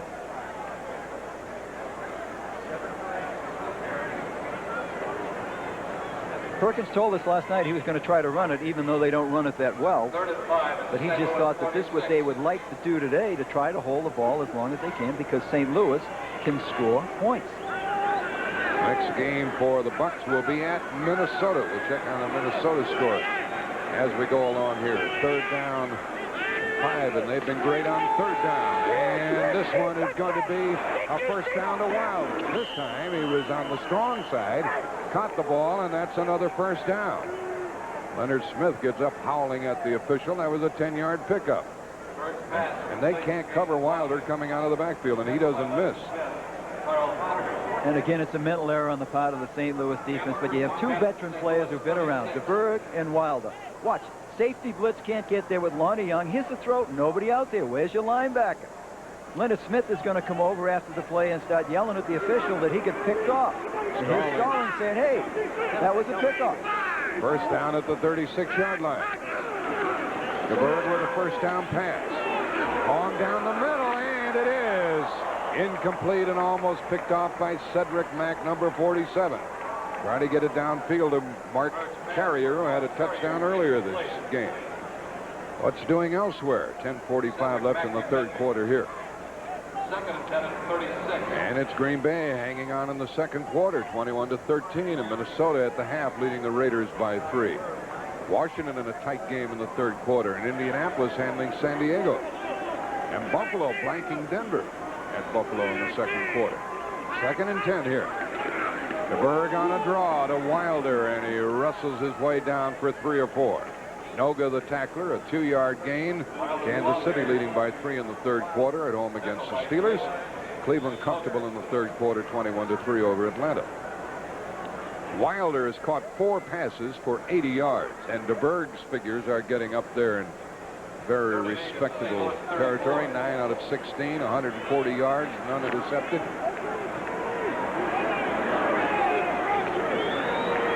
And it is 3rd down here, 3rd and 8. Tampa Bay's kept the ball for almost 5 minutes. DeBerg on 3rd down. Goes long down the middle, wide open, and it is a touchdown. A touchdown for Tampa Bay. In the end zone is Smith. Unable to keep up with him was Gregory Johnson, number 27. A great throw by the quarterback, DeBerg. 2nd touchdown pass of the year for Smith. Watch Smith to your left. He comes out. The man-to-man situation just runs right by the defensive back. DeBerg sees it almost from the snap. Johnson just simply couldn't do anything about it. He shouldn't have been in that tight jack. Igwe Buike tries the extra point. And that makes it 21-3. That was quite a drive. 5 minutes and 1 second. And the touchdown pass to Jeff Smith. 3 touchdown passes by Steve DeBerg. 9:59 left in the third quarter, and a victory would put Tampa Bay in terrific shape. Oh, great excitement. There are the 3 teams leading the division in the NFC. And look at the wild card race here. Now, this is where you can focus in on Tampa. They're going to be scoreboard watching today. This is going to be like baseball in a pennant race to see what, Green Bay is going to do against Chicago, Minnesota, Philadelphia. They play all those teams. Here comes Sikahema from the 4. McAdoo running with the ball. McAdoo across the 30. There goes the flag. There goes McAdoo hauled down from behind, but they'll probably bring it back. Derek McAdoo with a great return. He doesn't know the flag has been thrown. Now the disappointment sets in. It was a 64-yard return by the rookie out of Baylor. And there's another Cardinal mistake. It happened on the opening kickoff here at the start of the game. Number 55 on the return. The call was against Anthony Bell. And Anthony Bell is met along the sideline by Gene Stallings. Watch this play. Now, this is the type of play that could pick you up, Jack. You're down 21-3. He makes a great run right here. Does it almost all on his own. Look as though there's the push from behind. Earl Farrell. There goes the flag. He cuts it up. He's got a chance to go all the way. Except Rick Woods takes it down from behind. I saw about 4 illegal blocks on the return, didn't you? Well, you may as well do it right. And now the line of scrimmage is the St. Louis 22. This pass is caught by Awald, who breaks the tackle, and he gets a first down. Rod Jones finally stopped him. 12-yard gain. When I watched the tape of Tampa Bay last week against Green Bay, they got the big lead, and all of a sudden, instead of playing the attacking defense they had the entire game, they got passive. Green Bay came right back into the game. They had a 20-0 lead against Chicago. Chicago go right back into the game. I want to see what they do here. Here's a delay to Mitchell. Trying to get outside, turns the corner, stays in bounds. And a worthwhile gain for the Cardinals. That was an 8-yard pickup. Now they mark it down for a 9-yard gain. Let's check those standings again in the wild card. All of this was before today, and Tampa Bay apparently on their way to their 5th win. Tampa Bay, let's say they go out to 5-3. What they have going in their favor right now, of all these teams who have a wild card shot, they have the best record in the conference right now, 4-2. 2nd down and 1 for the Cardinals. Will they go for the bomb or try for the first down? They stay on the ground, and Farrell gets a first down. 9 minutes left in the third quarter. The empty seats are getting a little restless, Jack. They don't think you should be running off Jacko when you're down 21-3. That's Yuka going up the stairs over there. Is it? He's missed a few pitches in this park, too, by the way. Did he ever hit any out? I don't remember him ever hitting a home run here. Or a home run, period. The ball is at the St. Louis 47, a first down.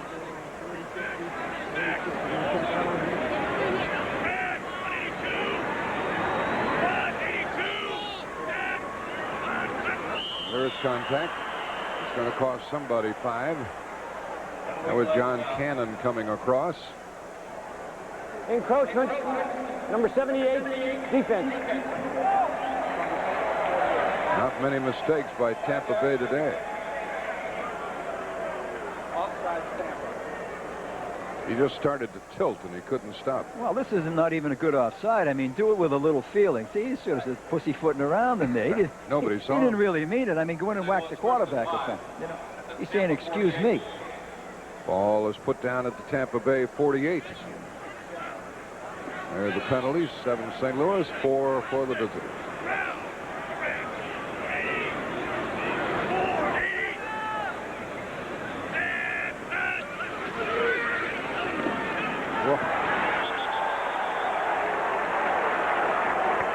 goes Holmes racing through there untouched, and the third sack of Lomax. We've seen that before today, haven't we? They played a little stunting up front, and Holmes came free. This is what you want to do with Ron Holmes. They drafted him first a couple of years ago out of Washington, and he's a guy that can pass rush. They bring him in now as the fourth lineman. Certain pass rush situation. Watch him come. Outside in, a little move. He was double teamed. He breaks away, slides away, come right up to him. Nothing Lomax can do about that. That's amazing, man. He was double teamed and still got through there. And it's 2nd and 15 at the St. Louis 42.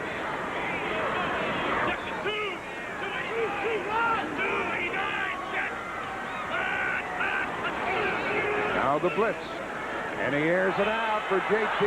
Smith, and he couldn't get there. He had his man whipped. But the pressure was on, and Lomax had to get rid of it about a count too quickly. Again, pressure from Holmes. Let's look at this situation now. St. Louis says before the game, we're going to take Bostic, our usual left guard, out of there, who's a better pass protector, and we're going to put Pete in at left guard. He's a better run guy. Yet on that sack, Holmes went right through Pete. You know, you would think, okay, at this point in the game, we know we're going to throw. Let's get Bostic out of there. He's a veteran. He could handle a Ron Holmes better on a pass rush. Brantley and Futrell come in defensively for the Buccaneers, and it's 3rd and 15.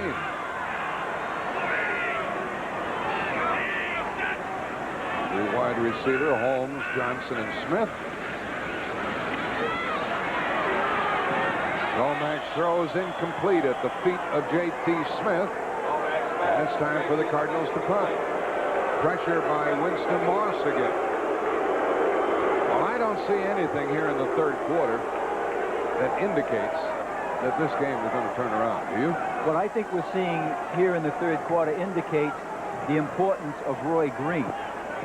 Because now when you're down, the other team can focus on that guy who just saw with his shirt being pulled out a little bit. J.T. Smith forces Lomax to throw to guys he wouldn't ordinarily throw to. Here's the punt coming from Cater to Bobby Futrell. Tampa Bay with light pressure. Fair kick. Futrell takes it on the 21-yard line, running right.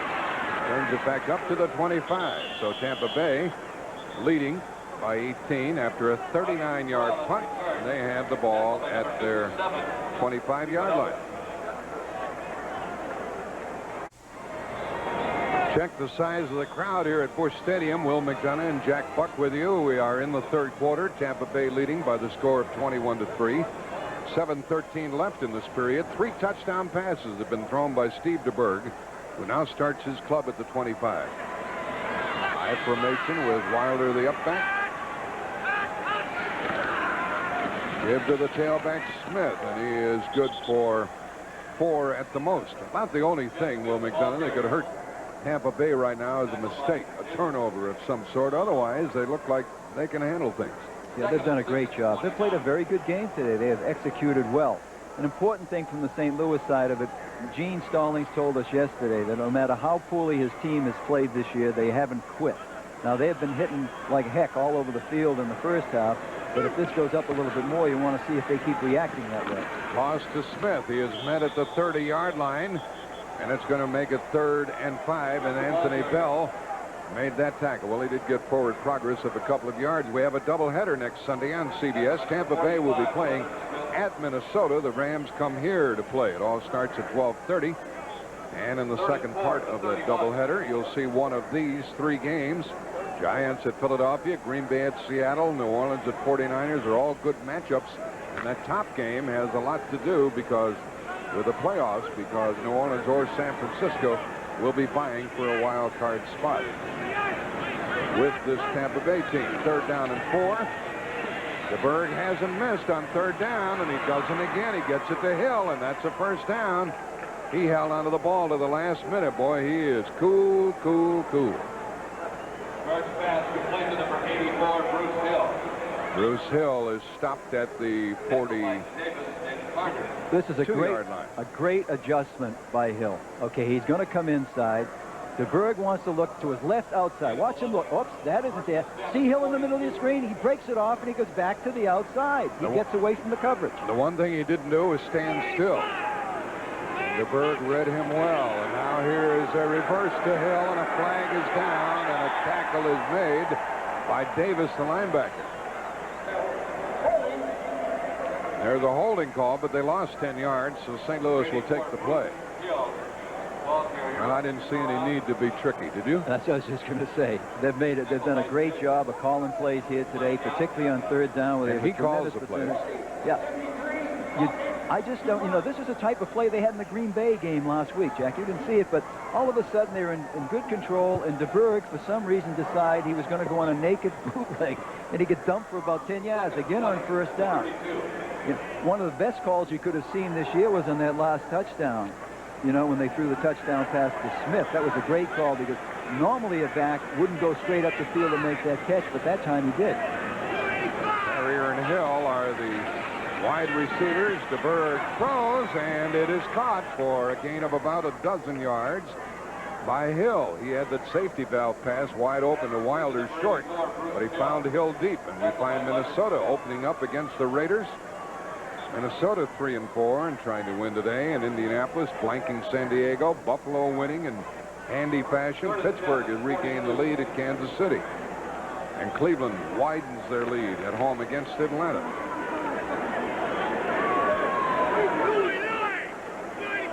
We have 3rd and 9.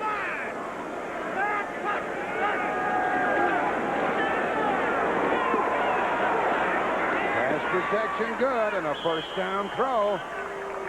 A first down throw was made to Bobby Howard. DeBerg just stands there and waits for it to unravel, and he doesn't miss. That's right. And we're starting to hear the crowd now. It was almost like if they sensed on that play, this is it, we're gone. Don't tell me they're going to leave. We won't have anybody. You and I will be here at the finish. The ball to the St. Louis 47, a first down. And on 3rd down, Tampa Bay has been terrific today, 11 out of 12. Almost all of them short stuff, and throwing to the backs coming out of the backfield. Now a first down call. Toss to Wilder. Flag goes down, and Wilder picks up quite a few yards. Colin Scott's made the tackle there. He's number 69.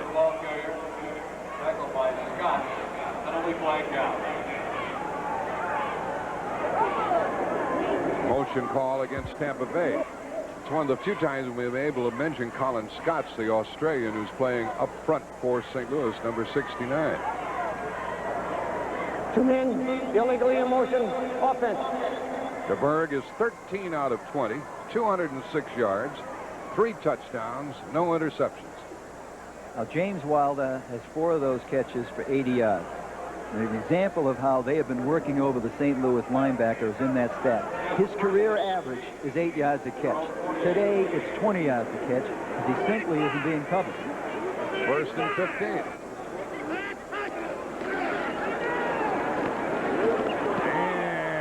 There's the flags against Carl Carter. He got there too quickly, made contact, and he inhibited the intended receiver. There's no doubt about these calls. There's nothing controversial about those flags that are raining down here today. Pass interference, number 41, first down. That's a first down. It was 1st and 15. That makes it a first down at the 42. DeBerg just comes inside. It's a quick post. Watch Carter, makes contact from behind. You might ask Dave, say, could he have caught the ball, though? I wasn't watching that. Could he have caught the ball? I mean, it's not supposed to be pass interference unless you can catch the ball. They mark it at the 41. A lot of penalties against St. Louis. That's 8. Ocho for 83 yards. Ochenko Chris. Here's the reverse and a flea flicker and a desperation pass. Incomplete, and DeBerg was at least smart enough to get the ball away. He couldn't throw that thing fast enough. Well, he shouldn't have thrown it. He should have taken a 25-yard loss. This is a razzle-dazzle. They get a double reverse, and it's going to end up with a flea flicker. Freddie Joe Nunn was all over it. Turn around, pitches to Smith. Okay, here it comes. Hand off to your wide receiver. Watch DeBerg, 17, fade back. Freddie Joe Nunn is having it. He just keeps on coming. Now, DeBerg should never throw the ball. Look at that. I mean, his receiver, Smith, who initially got the ball and handed off, wasn't even looking at the play. 21-3, you eat the ball, take the loss. I wonder why Tampa Bay is trying these trick plays. It's 2nd down and 10. 3:07 left in the 3rd quarter. see, they don't need trick plays. And that should have been interference. And it was Bruce Hill, and now we might see another flag as Leonard Smith bounced him on the mattress. Should have been interference against Carter again. He did the same thing he did 2 plays ago. It was Bruce Hill. He's caught a few here today. That's the 5th one that Hill has caught. Watch when he makes the turn. Watch 41. See, right there. Comes over his shoulder. Now watch what Leonard Smith. Now watch what happens here. Smith picks him up. He's been down. Now he picks him up. Frustration. And throws him down and draws a 15-yard penalty. Simply frustration. You know, Leonard Smith is the kind of a guy who's one of the most competitive players in the league. Both the Giants and the Raiders try to make a trade for him this week, Jack. But St. Louis wouldn't trade him. The ball is at the 22. Here's a toss to Wilder. Wilder goes to the 19-yard line. Who'd you say was after Leonard Smith? Both the Giants and the Raiders talked to St. Louis about Leonard Smith. I think what St. Louis wanted to do, naturally, is get a linebacker. Gary Reasons was supposed to be the guy from the Giants that could have been involved. But Smith is frustrated. I'll tell you one thing. He said to us yesterday, even though, you know, we haven't got a lot of interceptions back here, he's talking about himself and Lonnie Young this year, not many tight ends have done a lot against us. And Calvin McGee, who's supposed to be the ace of this receiving corps for Tampa, only has 1 catch today. On 2nd down, here is Wilder. Outside, inside, 1st and goal. You see, they don't need those trick plays, do they, Will? They're pushing them all over the place. That's right. What happened there is the play before, the play before when Wilder carried, he had the play to the outside and cut it back. This time, same call, watch the run, watch the block by Smith. Smith did the same thing the last time. Gets outside, Freddie Joe none. There's no containment. That's right, no containment there by the linebackers. Big play. Now, when you look at Freddie Joe Nunn, he's a defensive end, but he's a former linebacker. You would think that he'd be able to stay with Wilder, right? There you see those 2 coaches with opposite thoughts at the moment. Here's a toss to Smith and a touchdown for Tampa Bay. Tampa Bay just walked right in after walking down the field. A good blocking by Mallory and Heller. And now Tampa Bay is going to get a standing ovation from the St. Louis crowd. This is cheering for Tampa Bay. 3-yard run by Jeff Smith. Simple power play. The receiver out here in the wing. They pick up Leonard Smith. He gets backed off. Boom, right in behind the center, Randy Grimes. Made it look easy. And it is easy. 27-3 with 1:51 remaining in the 3rd quarter. 28-3. Now Tampa Bay has things well in hand. They lead 28-3. They've scored twice in this 3rd quarter. Yeah, I'm ready. 3 touchdown passes by Steve DeBerg and a 3-yard run a moment ago by Jeff Smith. And Tampa Bay has some supporters here. Go Bucks, says that sign. Here's a seat for sale. Guy says go home. Thanks for nothing, Billy. And the reference is to Bill Bidwell, the owner of the Cardinal football team, who is on the move. Here's the kick by Wike, and it is taken by Sikahema. A couple of good blocks out in front is what he needs, and he's across the 35-yard line. Cardinals will go from there, trailing by 25. Next Saturday, it's Alabama at Notre Dame. Look at those records, and you realize the significance of it. More for a bowl than anything else, right, Will? That's right, and the winner of this game, I think, will have the chance for the better bowl and get more money for their school. And some exposure for Tim Brown, who might run his way to the Heisman. Another great game against Boston College yesterday. You know, BC had him on the ropes a couple of times, and Brown was the guy that keyed the comeback. St. Louis 36-yard line. Throw, throw, throw. Rush, rush, rush. There's the pass thrown behind Awalt. Incomplete. I would think this would be one of Gene Stallings' toughest beatings or losses since he's been in St. Louis, and I'll tell you why. Every time St. Louis sends you the press release, they say, well, he's lost like 17 or 18 games. Now, 9 of them have been by less than a touchdown against playoff teams. He's getting hammered here today at home by 25 points against a team that in recent past has not been a playoff team. Yeah, it doesn't look like the AstroTurf is bothering the Buccaneers, does it? 46-4. Lomax taken down, and he is sacked for the 4th time Like Chris Washington. You pointed him out earlier. He's having a day, isn't he?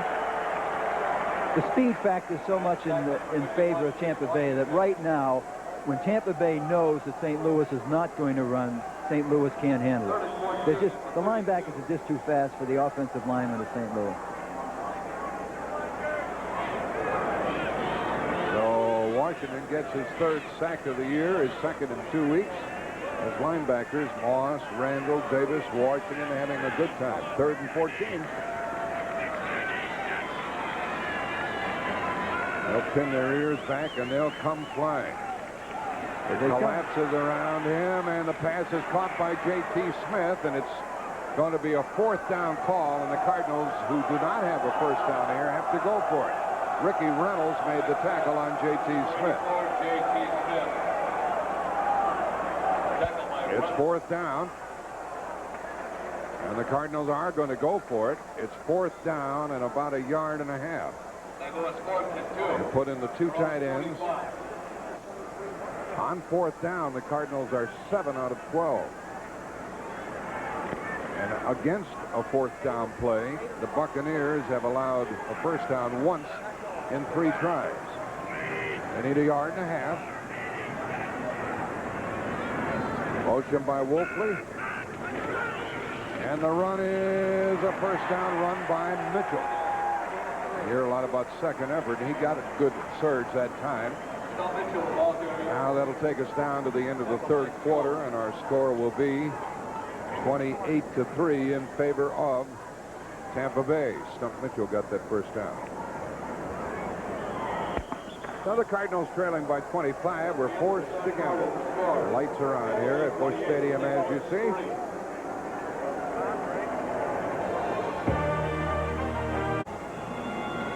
We start the final 15 minutes. Will McDonough, my question to you, you've seen a lot of teams this year, is how good is Tampa Bay? Well, Tampa Bay's very good, and they have a good chance of making the playoffs, Jack, because they have great team speed, and they're not making mistakes, and they are well coached. Ball at the 48 of St. Louis, and a delay to Farrell is good for only a couple. And I think we're now in a period of transition in the National Football League. Like the example in the National Football Conference, you're going to see 2 familiar names that were virtually seeded into the playoffs, not there this year. That's going to be the Giants and the Rams. So you're going to have some newcomers, and one of them could be Tampa Bay. And you see it in the AFC with the San Diegos and the Indianapolis. You have a whole changeover this year coming about. 2nd and 8. Footing might be a little difficult for Lomax with the seams on this AstroTurf. In the grass, he tries to hit Awalt coming back, and it is 3rd down. The small crowd voices their displeasure. Pressure by Mike Stensrud. A new lease on life for Stensrud, playing the nose for Tampa Bay. And they like him because what Ray Perkins tried to do when he got to Tampa Bay is he knew he had to overturn the whole team. When you go 2-14 and 2-14 2 years in a row, you say, we simply haven't got all the players. But he tried to have a balance, Jack. People he picked up like Stensrud, veterans like a Bobby Kemp, to sprinkle in with all the new kids he was going to bring in to provide some stability. 3rd and 8, 3 wide receivers. And the pass is good, but not enough for a 1st down. And that was hauled in by J.T. Smith. He was bent over backwards and slow in getting up. And it's a 4th down call for St. Louis. Oh, I hate to see that. Looks like his knee, Jack. He's holding his right knee. Well, he takes a beating, that fella, and he's not that big either. He's marked at 5'11" and 185 pounds. John Omohundro, the trainer, is out there trying to help him off the field, and 4th and 1.5 yards will confront St. Louis again. He got bent over backwards that time, Will. He did. Oh, and they've been putting the coverage on him. He's been getting the double coverage all the time. The ball's a little bit behind him. Watch the double hit. See his right knee get folded underneath him? You know, you have Futrell coming right over him, and there's the pain. Look at his face. We'll return to Busch Stadium after this word from your local station. This is a 4th down and 1 yard for the Cardinals from the 43. They pulled off a 4th down play earlier.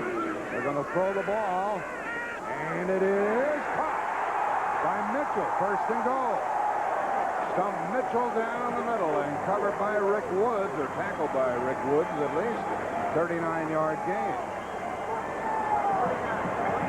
Play action pass. Stump Mitchell's going to come right out of the backfield. He comes right through left tackle. He runs right by number 52, Scott Brantley, who's now going to try to chase him down the field. And it was Woods coming over to make the tackle at the 3-yard line. First and goal. One of the few mental errors Tampa Bay defense has made today, right there. J.T. Smith limped off earlier with a hip strain. And here is first and goal for St. Louis with Mitchell in motion. And Lomax rolling and throwing, and it's a touchdown to Awol, the tight end. And that's his second professional touchdown. A 3-yard throw. Well, earlier we saw Vinny Testaverde warming up. That touchdown might preclude him coming into the game.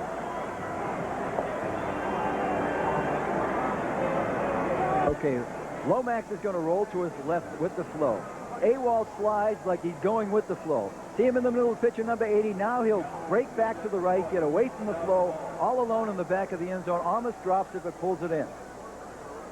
Now this extra point is not automatic. The shooting gallery. Gallery has missed one this year. Stout gets it down, and the kick is good. It's 28-10, and this game may not be over yet. They have plenty of time.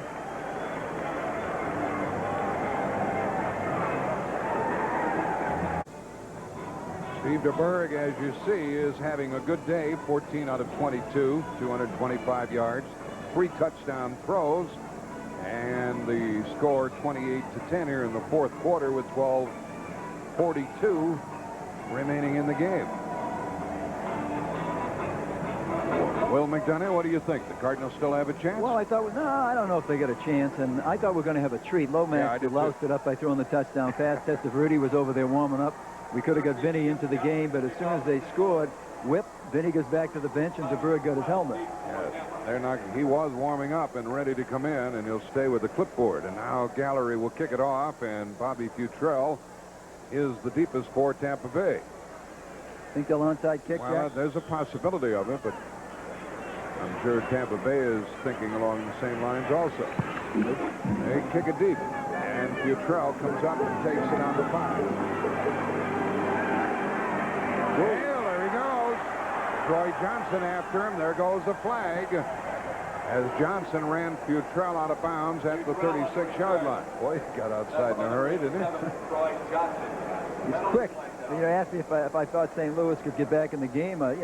We saw him earlier this year in San Diego. They're down 28-0 and almost come back and won the game. Should have won the game. Should have won the game. Would have been the biggest comeback in National Football League history. Number 80. But today you're playing against a team, Tampa Bay, that so far hasn't made the type of mistake you need to get back in, trailing by this much with 12.5 minutes left to play.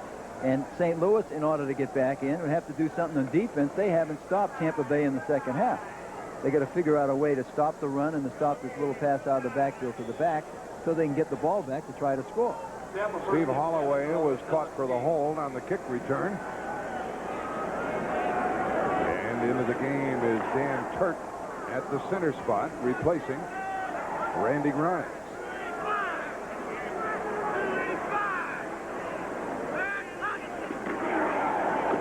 The tailback Smith is across the 20. Picked up a nifty 5. Looks like they could do that all day. Well, they're not going to get fancy about it. They opened the game up with a double tight end formation, ran one play with it, and now they're coming back to it, so they're just going to run. Green Bay hanging on to their lead by 8 over Chicago, and Minnesota by 11 over the Raiders in the third quarter. And Washington by only 4 over the Eagles at Philadelphia. And now San Diego, trailing 13-0, has come back to tie, and Denver finally got on the board in the fourth quarter at Buffalo. Pittsburgh by a point at Kansas City. Second down and 5 for the Bucs. On the ground again, Wilder, and a fumble, and St. Louis no-got. Touchdown. We've got a different game, folks. We've got a different game. At It's the first turnover today by Tampa Bay.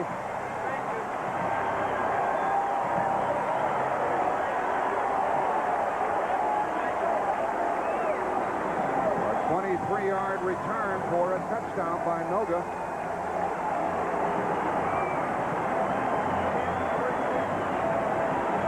This is what Tampa Bay has not been doing this year. Wilder comes off tackle. Lonnie Young, 43, is going to come up and make the hit. There's 53 on the hit. He pushes the ball away. Nico Noga, 57, comes along, scoop it up. That's a gimme. I could have scored that one, Jack. Right down the sideline. Nobody there. In a minute and 3 seconds, the Cardinals have scored 2 touchdowns. And Gallery tries for the extra point.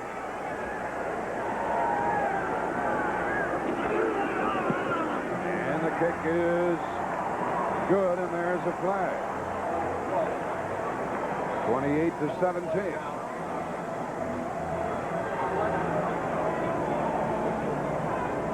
And what's this all about?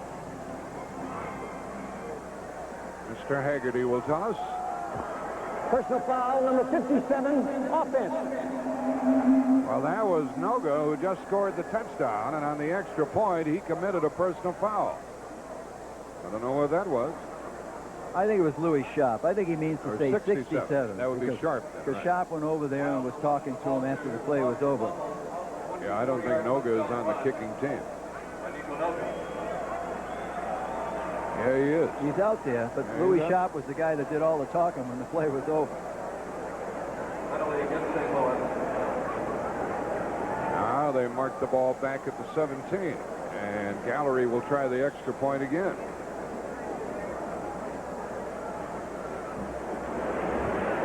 Trying to make it an 11-point differential. 9 St. Louis penalties, 98 yards.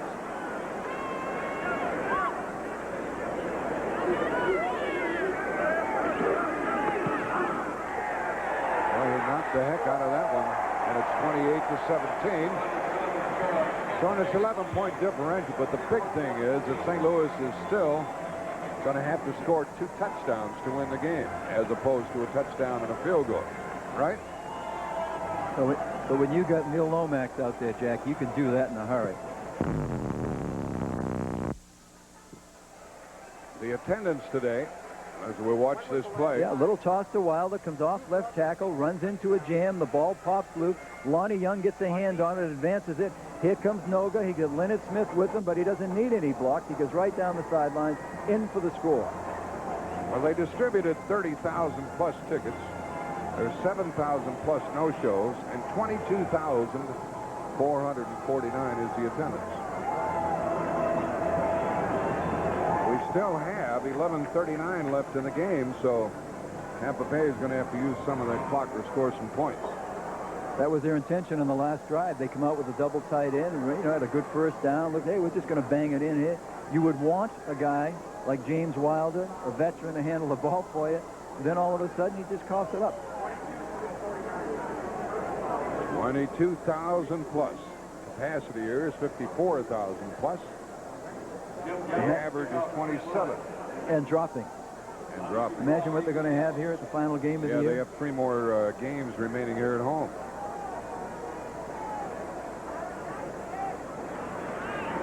He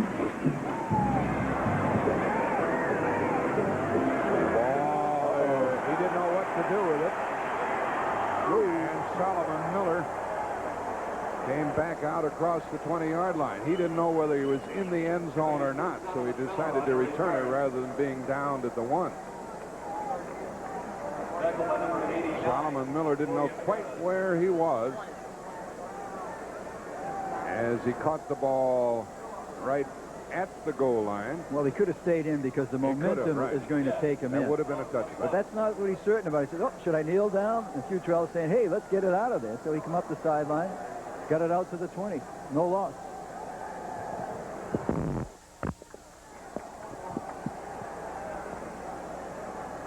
We have 11 and a half left in the game. St. Louis really playing it tight up front, and DeBerg hands it off, and a flag goes down. Was a 3-yard pickup. And holding against Tampa Bay. Well, they're in reverse now, aren't they? well, maybe a little bit of that confidence is going to slide away. You know, they haven't been making mistakes. This has been their thing all year. This is why they're good. All of a sudden, they're starting to make mistakes. The call was against Dan Turk, the new center of the Buccaneers, for holding. And Ray Perkins has got to be concerned about the way things are. Well, Nico Noga scored a touchdown here today. His brother Peter, who was a replacement player, scored a touchdown against Washington earlier this season. This is first down and 20. And DeBerg just got rid of it. Just got rid of it. Pressure by Rod Sadler. He is a rookie out of Texas A&M.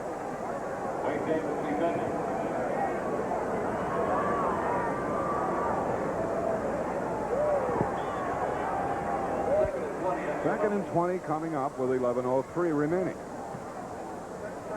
This is when DeBerg looks to the sideline and say, okay, Ray, let's see how good you are. Well, Perkins said that he and DeBerg are both almost thinking alike. Almost.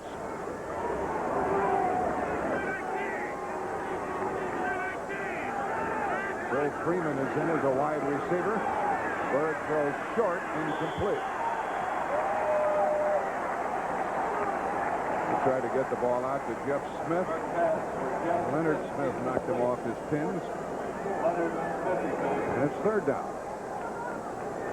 Well, St. Louis comes right back and gets another TD. We'll have a wild finish to this one. Travis Curtis checks in. Gregory Johnson, the extra backs. On the scrimmage, the Tampa Bay 13-yard line. Third down at 18, actually. Smith in motion. Inside handoff. Colin Scotch was there. He made the tackle for a loss of 3, and it's punting time for the Bucs. And it's picking the Cardinals up. They were ready to take a dive, but now they're coming back. I was watching the offensive unit on the sideline, ready to go in. The linemen were all whacking each other in the helmets. They're saying, we get a chance. They've opened the door for us. Let's take advantage of it. Now Frank Garcia is punting for the second time today. That's all. And Perkins told us he worries about this guy because he has come very close to having a few blocks in the last 2 weeks. But they don't go after him. Sikahema is going to return it from the 47-yard line. He's got a chance. Gets outside and knocked down on a good tackle by the linebacker, Irvin Randall. But the Cardinals start at the Tampa Bay 39. Cardinals have scored twice in less than 5 minutes, and the Buccaneers have their hands full. They do, because this is the real test. Perkins, one of the things that he told his team throughout training camp is, we're going to be so well conditioned, better conditioned than our opponents. One of our 3 goals on this team is to win every fourth quarter. They've won the first 3. Now they're in a struggle. They're not going to win the fourth. J.T. Smith is back in the lineup for St. Louis at the Tampa Bay 39, and Stump Mitchell runs with, oh, what a big hit, and there goes the flag. Boy, that was a big tackle that was made by Brantley, wasn't it? Yep, Scott Brantley made the hit on Mitchell. Do we have holding, Mr. Haggerty? That'll make it first and 20. And he threw the flag at Mr. Lance Smith that time. Right at his feet.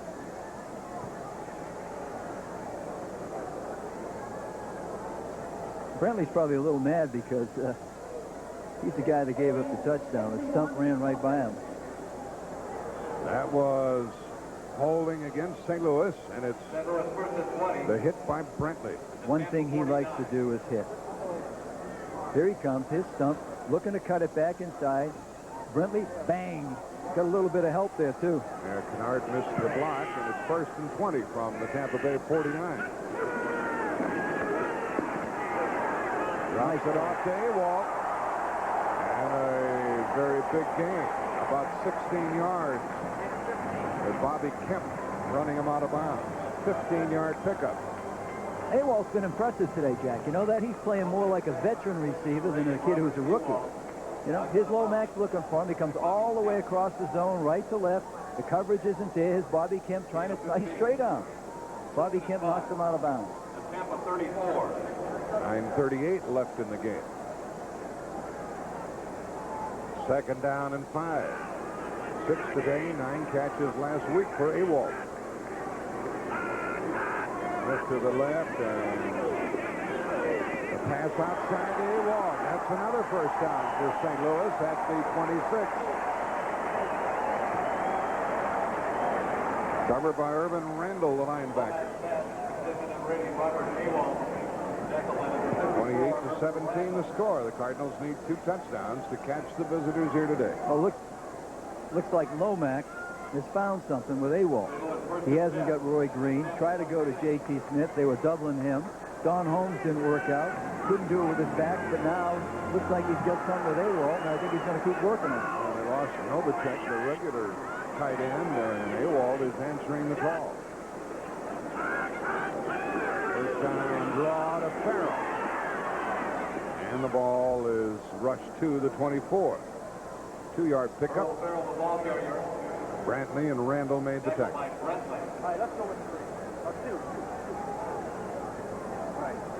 That'll take us to the 9-minute mark left in this game.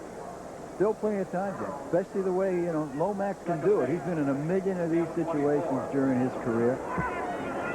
And he is the poise to hang in there. Now he's getting a little bit more time because Tampa's a little passive on defense. They're not attacking like they were before. Smith is to the left. Holmes is to the right. It's 2nd and 8. Blitz is on. They pick it up. A flag is thrown. The pass is caught by Ewald. But we'll check the flag. That will be a first down at the 11 unless it's against St. Louis. It is against Tampa Bay. Offside.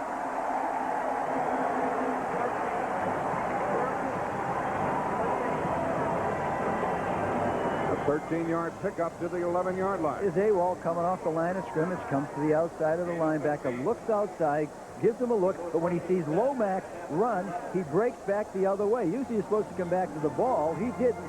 He took it back into the middle of the zone, but that's where he found the opening. Lewis was trailing 28-3 not too long ago. Here's the pass into the end zone.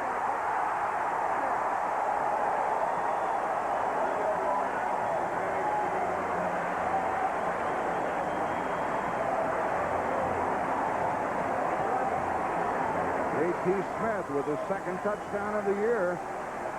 28-23 with 8:18 remaining in the game. This is something, isn't it? Yeah. Have you ever heard of a team being down 25 points going into the 4th period and winning? Well, it hasn't happened here, but Tampa Bay has really got to be concerned about what is transpiring ever since the start of this 4th quarter. Gallery trying the extra point.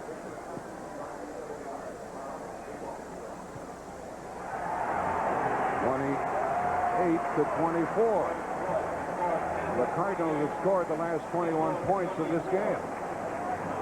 There was a little a little pump fake by Lomax before the touchdown pass. That's right. And that allows Smith to come free. I think now Tampa's very aware of Ewald. Here's Lomax again, looking to his right. He's got J.T. Smith out here. Okay. Reads the zone, throws it in the crack. There's nobody there to the inside. Where's your safety man? Too late. There he is, Bobby Kemp, 33. J.T. Smith said, let him throw me the ball and let me dance. Yeah, but he didn't spike it. I mean, he couldn't even get it over his shoulder tap. That was a 5-play drive, 39 yards, 1:52 seconds. And we've got a contest here.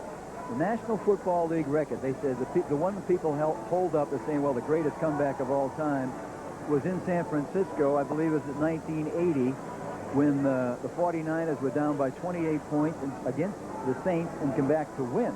But they started at the half. Here you have a team that was down by 25 points starting the 4th quarter, and they get a shot to do it. You remember a while ago when it was 28-3, we were talking about a 28-10. We were talking about a possible onside kick. Now they'll just butt heads, and we'll see who the better team is here in the final 8 minutes. Futrell is deepest for Tampa Bay. Gallery kicking it off.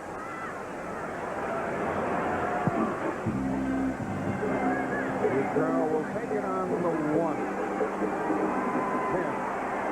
15. That's all, boy. This Cardinal team is quite inspired. There are no flags. And the Bucs go from their 15-yard line. Next Sunday here on CBS, we have a doubleheader. Tampa Bay will be playing at Minnesota. The Rams come here to St. Louis. And then in the second game, you'll see one of these, and they're all very attractive. New Orleans at the 49ers, Giants at Philadelphia, Green Bay at Seattle. All starts at 12:30 Eastern Time here on CBS next Sunday. From the Tampa 15.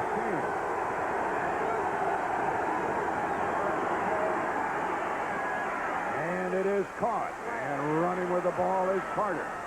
And Carter is out of bounds, stopping the clock with 8 minutes left. And Lonnie Young spun him out, and there goes a late flag. And it's going to be a double flag because the first flag, I think, is going to be interference against Leonard Smith. The catch should count. Then it's out of bounds, and you might have another one. So you might have a double hit on St. Louis. I think you're right. I'll throw in with you until we're proven wrong. I'll tell you, Jack, that was one step away from being 7 points to St. Louis. He just missed getting there. Smith, he read it, read the hook by the receiver, and he just got there too late. We have defensive pass interference on 41. Defense. Also a personal foul on number 21. Personal foul on defense. Now with Mark Jackson with a personal foul, we'll have to watch the whole thing. They're going to walk forever on this. One was a dead ball foul, so it'll be tacked on to the interference call. Here's DeBerg. He throws in the coverage. There's Calcutta. Whoop. Trying to get him. There's Smith on the outside. It was number 21. It wasn't Calcutta. It should have been on Mark Jackson for the interference. Here comes Lonnie Young. Takes him out of bounds. Whoop. There's another one. You can't do that. I mean, you got him out there. Pat Haggerty a little trouble here. The 2 penalties on 2 wrong guys. That takes Tampa Bay from their 15 out to their 44. Now that gives them some operating room, and they stay on the ground with Smith, and he is good for a couple of yards. Cardinals have had a lot of penalties today, and you can't quarrel with them. They've all been quite blatant.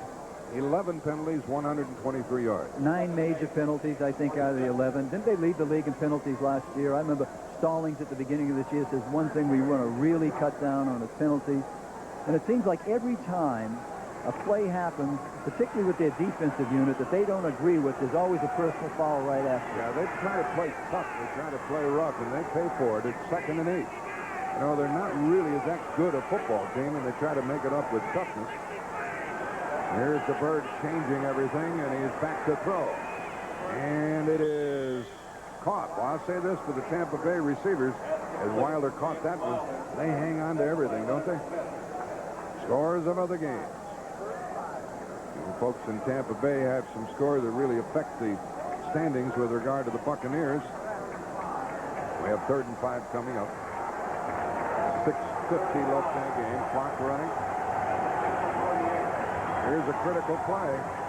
Minnesota winning. Green Bay hanging on by a point. Kansas City leading by a couple. This is 3rd and 5. And DeBerg finds him, and it is 4th down. It's short of a 1st down, but Tampa Bay could gamble. A 4-yard gain. It's 4th and 1. Noga was there to make the tackle. They're going to punt the ball unless we see a trick play.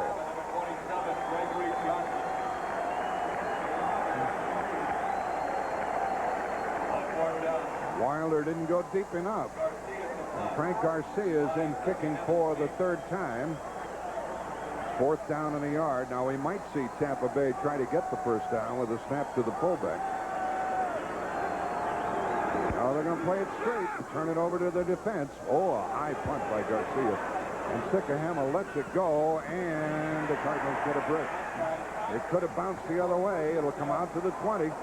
Cardinals trailing by 4. 5:41 remaining in the game, and we're going to have a good finish to this one.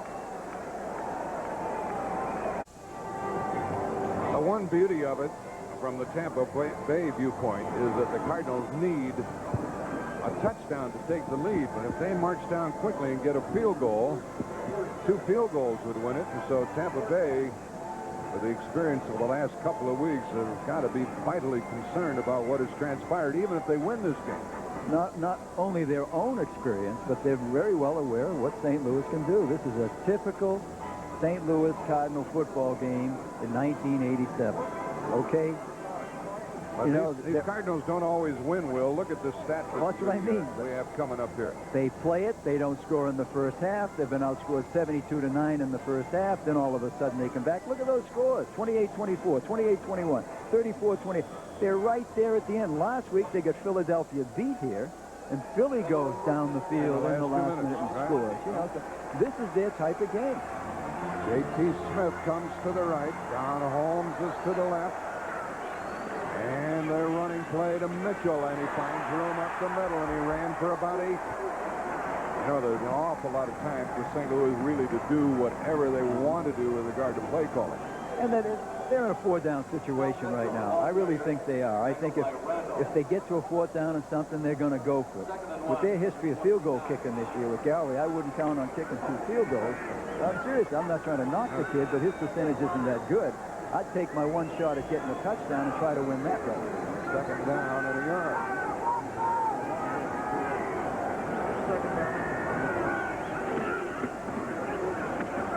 Mitchell, he got a 1st down, but not much more. And that takes us under the 5-minute mark. Mitchell, the ball carrier. Out to the 31. Tackled by Washington. Chris Washington with another tackle. He's been a busy and very effective linebacker today. Each team has 3 timeouts remaining. We head into the final 4.5 minutes of this contest. Gene Stallings, the head coach, his club was behind 28-3 at the start of this 4th quarter. 1st down call here.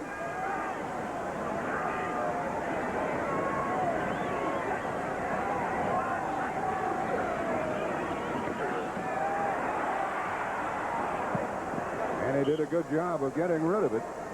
He aired it out here in the general direction of AWOL. Chris Washington was on top of Lomax as he threw the ball.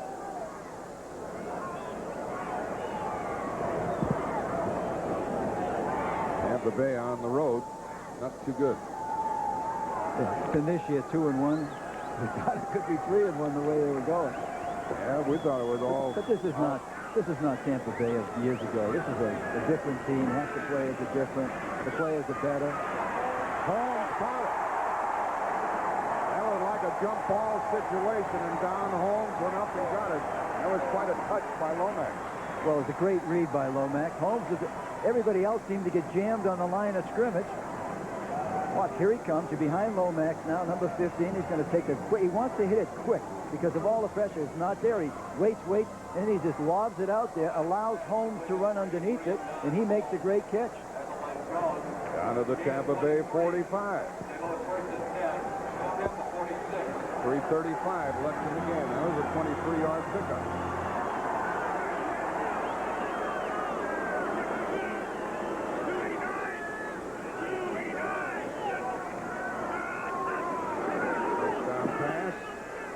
Walking. First down, no flags, inside the 20. Over Bobby Kemp, the safety man, for 26 yards. This team is incredible.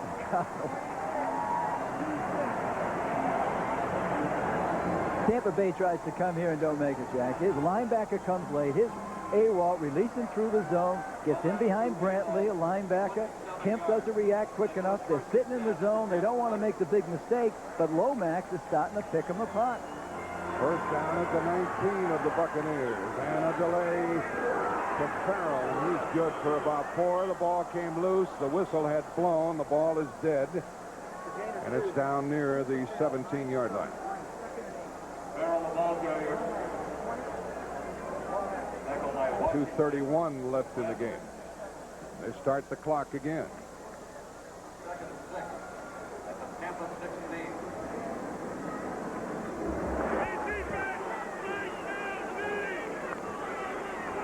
The ball is at the 17. 2nd and 7. This is when the throwing gets tough.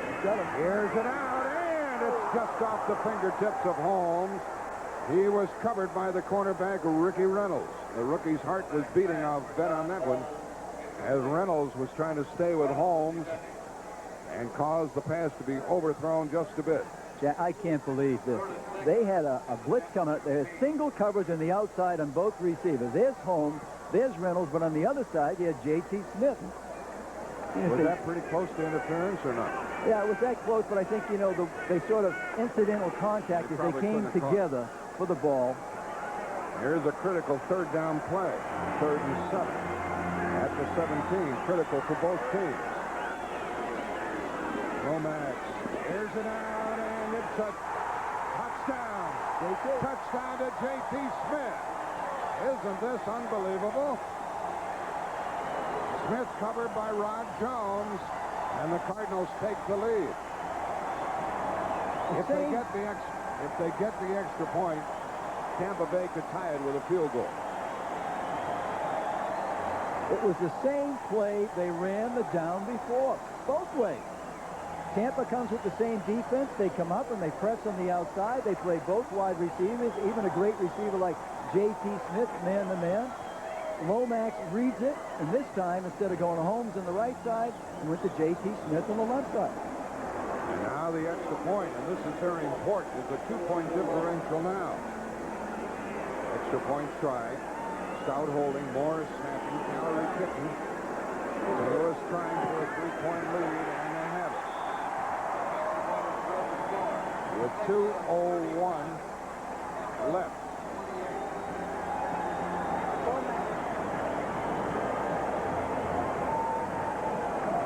Plays, 80 yards, 3:43 time-wise, and a 17-yard touchdown pass to Smith.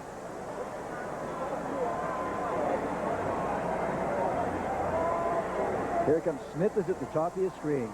Rod Jones moves up on him, wants to try to give him a bump. There's no help at all. Here it comes. That's what I told you. Man-to-man. Lomax reads it. Jones can't even turn around and look at the ball. The big thing here is getting 2 feet down in before he gets out of the end zone. And he did that handily. Now, I'm talking about the call. The defensive call, Jack, is amazing. The last 2 plays.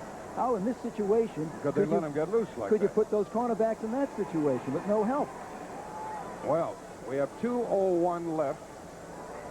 Tampa Bay needs a field goal to tie, a touchdown to win.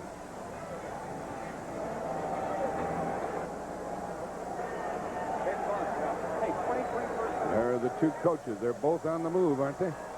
Bobby Futrell will await the kick from Gallery. Only 22,000 enjoying this action. It's a shame, isn't it? You know, 50,000 will claim they were here if the score holds up. If it holds up. Gallery's kick is high and taken by Futrell on the 4. Running right to the 10. And a good tackle. And there goes the flag. There goes another flag. A big tackle downfield by Broderick Sargent of St. Louis. And now we have the 2-minute warning. Actually, 1:51 left.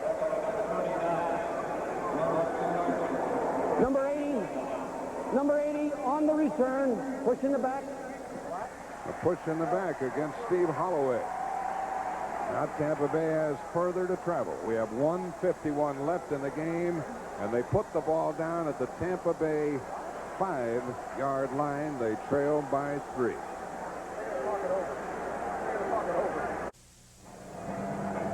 As you look at this scoreboard, it tells you how this game has swung to and fro. Each team has 3 timeouts remaining, and St. Louis has gained 415 yards today, and 178 of those will McDonough in the 4th quarter. And 28 points in the 4th quarter. How often do you see a team score 28 points in the 4th quarter? And right now, I think this might be the best comeback ever. The best comeback was 28 points and a half. This is 25 points in the 4th period. The small crowd is with it as DeBerg operates out of the shotgun.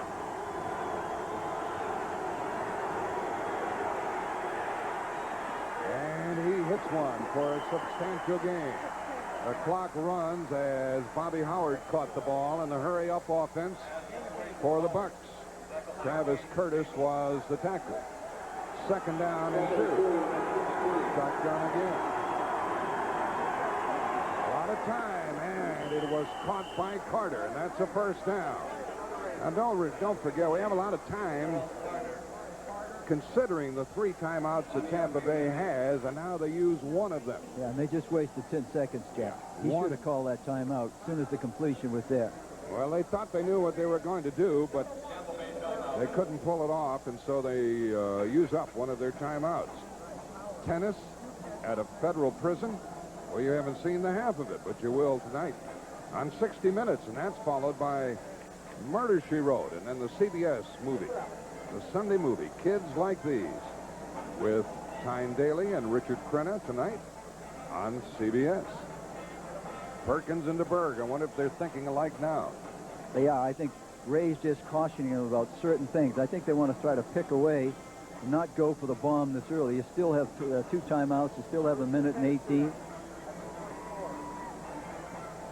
But I'll tell you, St. Louis wins this. This is a great tribute to this coaching staff, because this team looked like it was ready to go at the end of the 3rd period, and they just kept on playing. I've counted the crowd here, and none of the 22,000 have left. 1st and 10 for the Bucs at their own 24. They need 3 to tie and a touchdown to win. 4-man rush for St. Louis. They play it straight. Here's DeBerg throwing, and it is caught to the 30-yard line by Carter. And that's a gain of about 6 to 7 yards. 1:09 left. You can watch it. Here's 2nd down coming up. 2nd and 4 from the 30. 1 minute left. Good protection. And it's broken up. Edward Lonnie Young walking in front of that one. Intended for Howard with 56 seconds left. He wanted that one, didn't he? DeBerg's got to change his style here a little, Jack. You know, with this amount of time, you can't pop for 6, 7, and 8 yards. But St. Louis is looking. Lonnie Young should have made the play there. He threw in a double coverage. You got to go upstairs. Pretty soon you got to try to make a play that gets you 25 or 30 yards, not 8 or 10. Do you think he had a chance at intercepting that one? Yes, he did. 2nd and 4. And he felt he did too. 4-man rush again. DeBerg has time and throws to the sideline, and it goes through his hands. And it is now going to be 4th down. Hill tried to get the ball, but Mack walked in front. This is 4th down for Tampa Bay. And this is crunch time for Ray Perkins.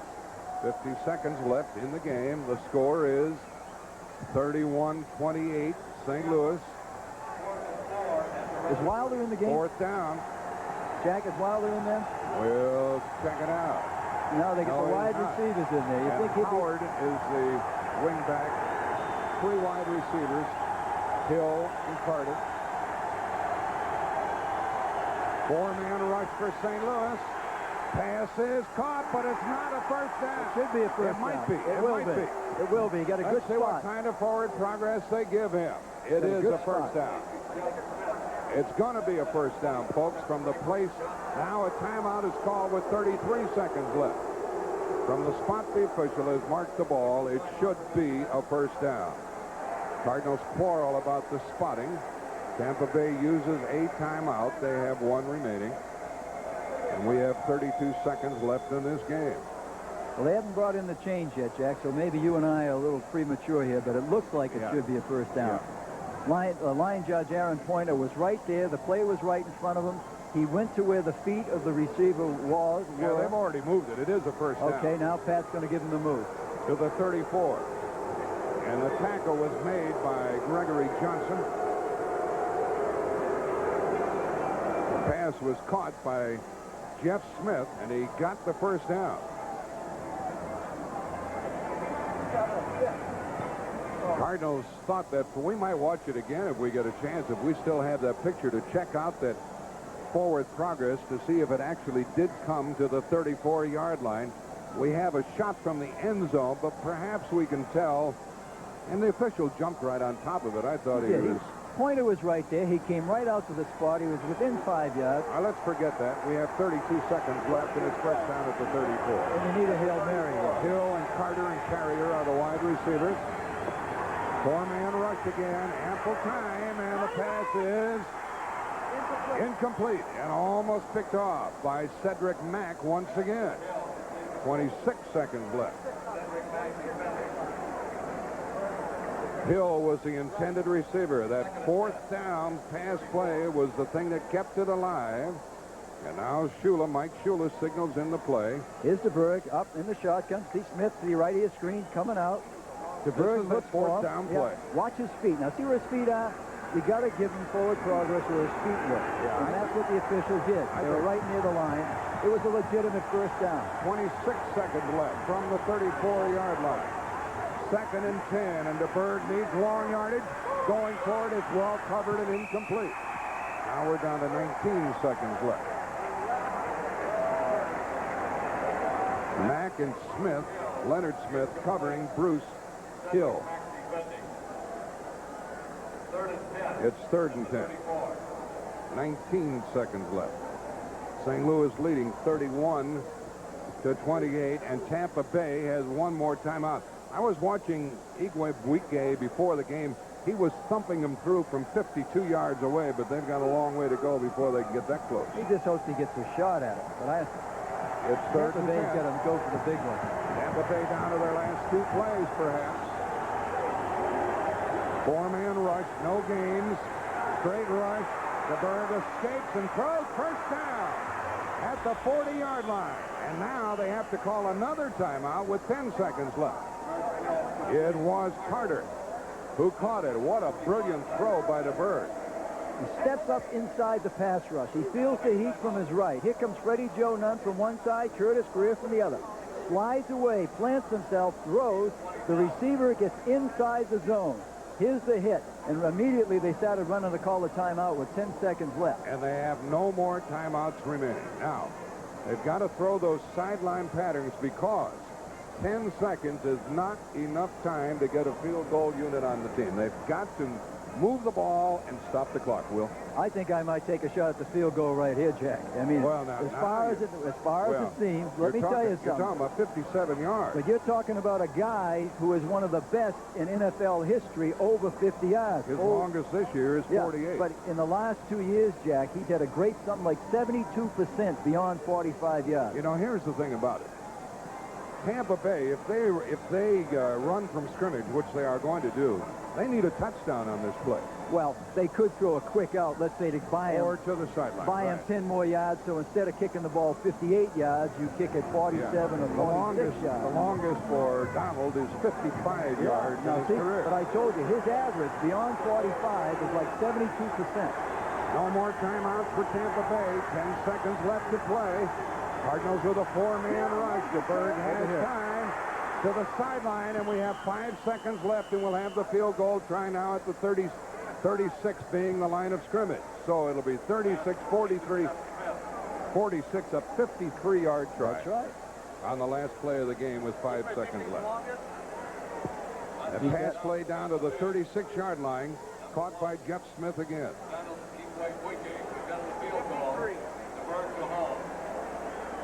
Steve DeBerg will hold the ball. It's a 53-yard try.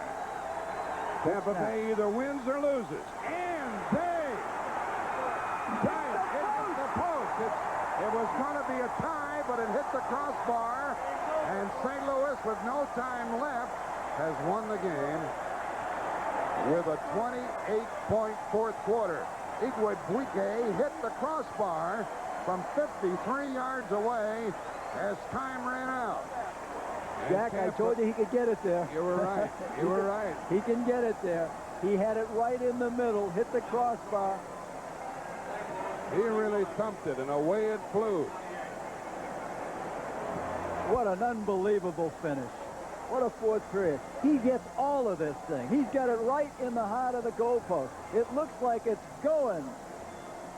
Boom. And poor Iggy. You know, he thinks he's got it when he hits it. About 5 of the Tampa Bay players just simply collapse when it's all over. They're running. They think they got it. Look at DeBerg shot in the air, and then he flopped. And DeBerg thought it was good. And watch the coach as Tampa Bay loses for the 4th time this year. You talk about agony of defeat. Look at that. Seeing not only the lead evaporate, but losing that way. You talk about a game toying and tugging at the emotions of everybody involved, players, coaches, and even the few spectators. 22,000 here. Tampa Bay was shut out in the fourth quarter, and the Cardinals scored 4 touchdowns to win it 31-28. That's the most points ever in a quarter by the Cardinals.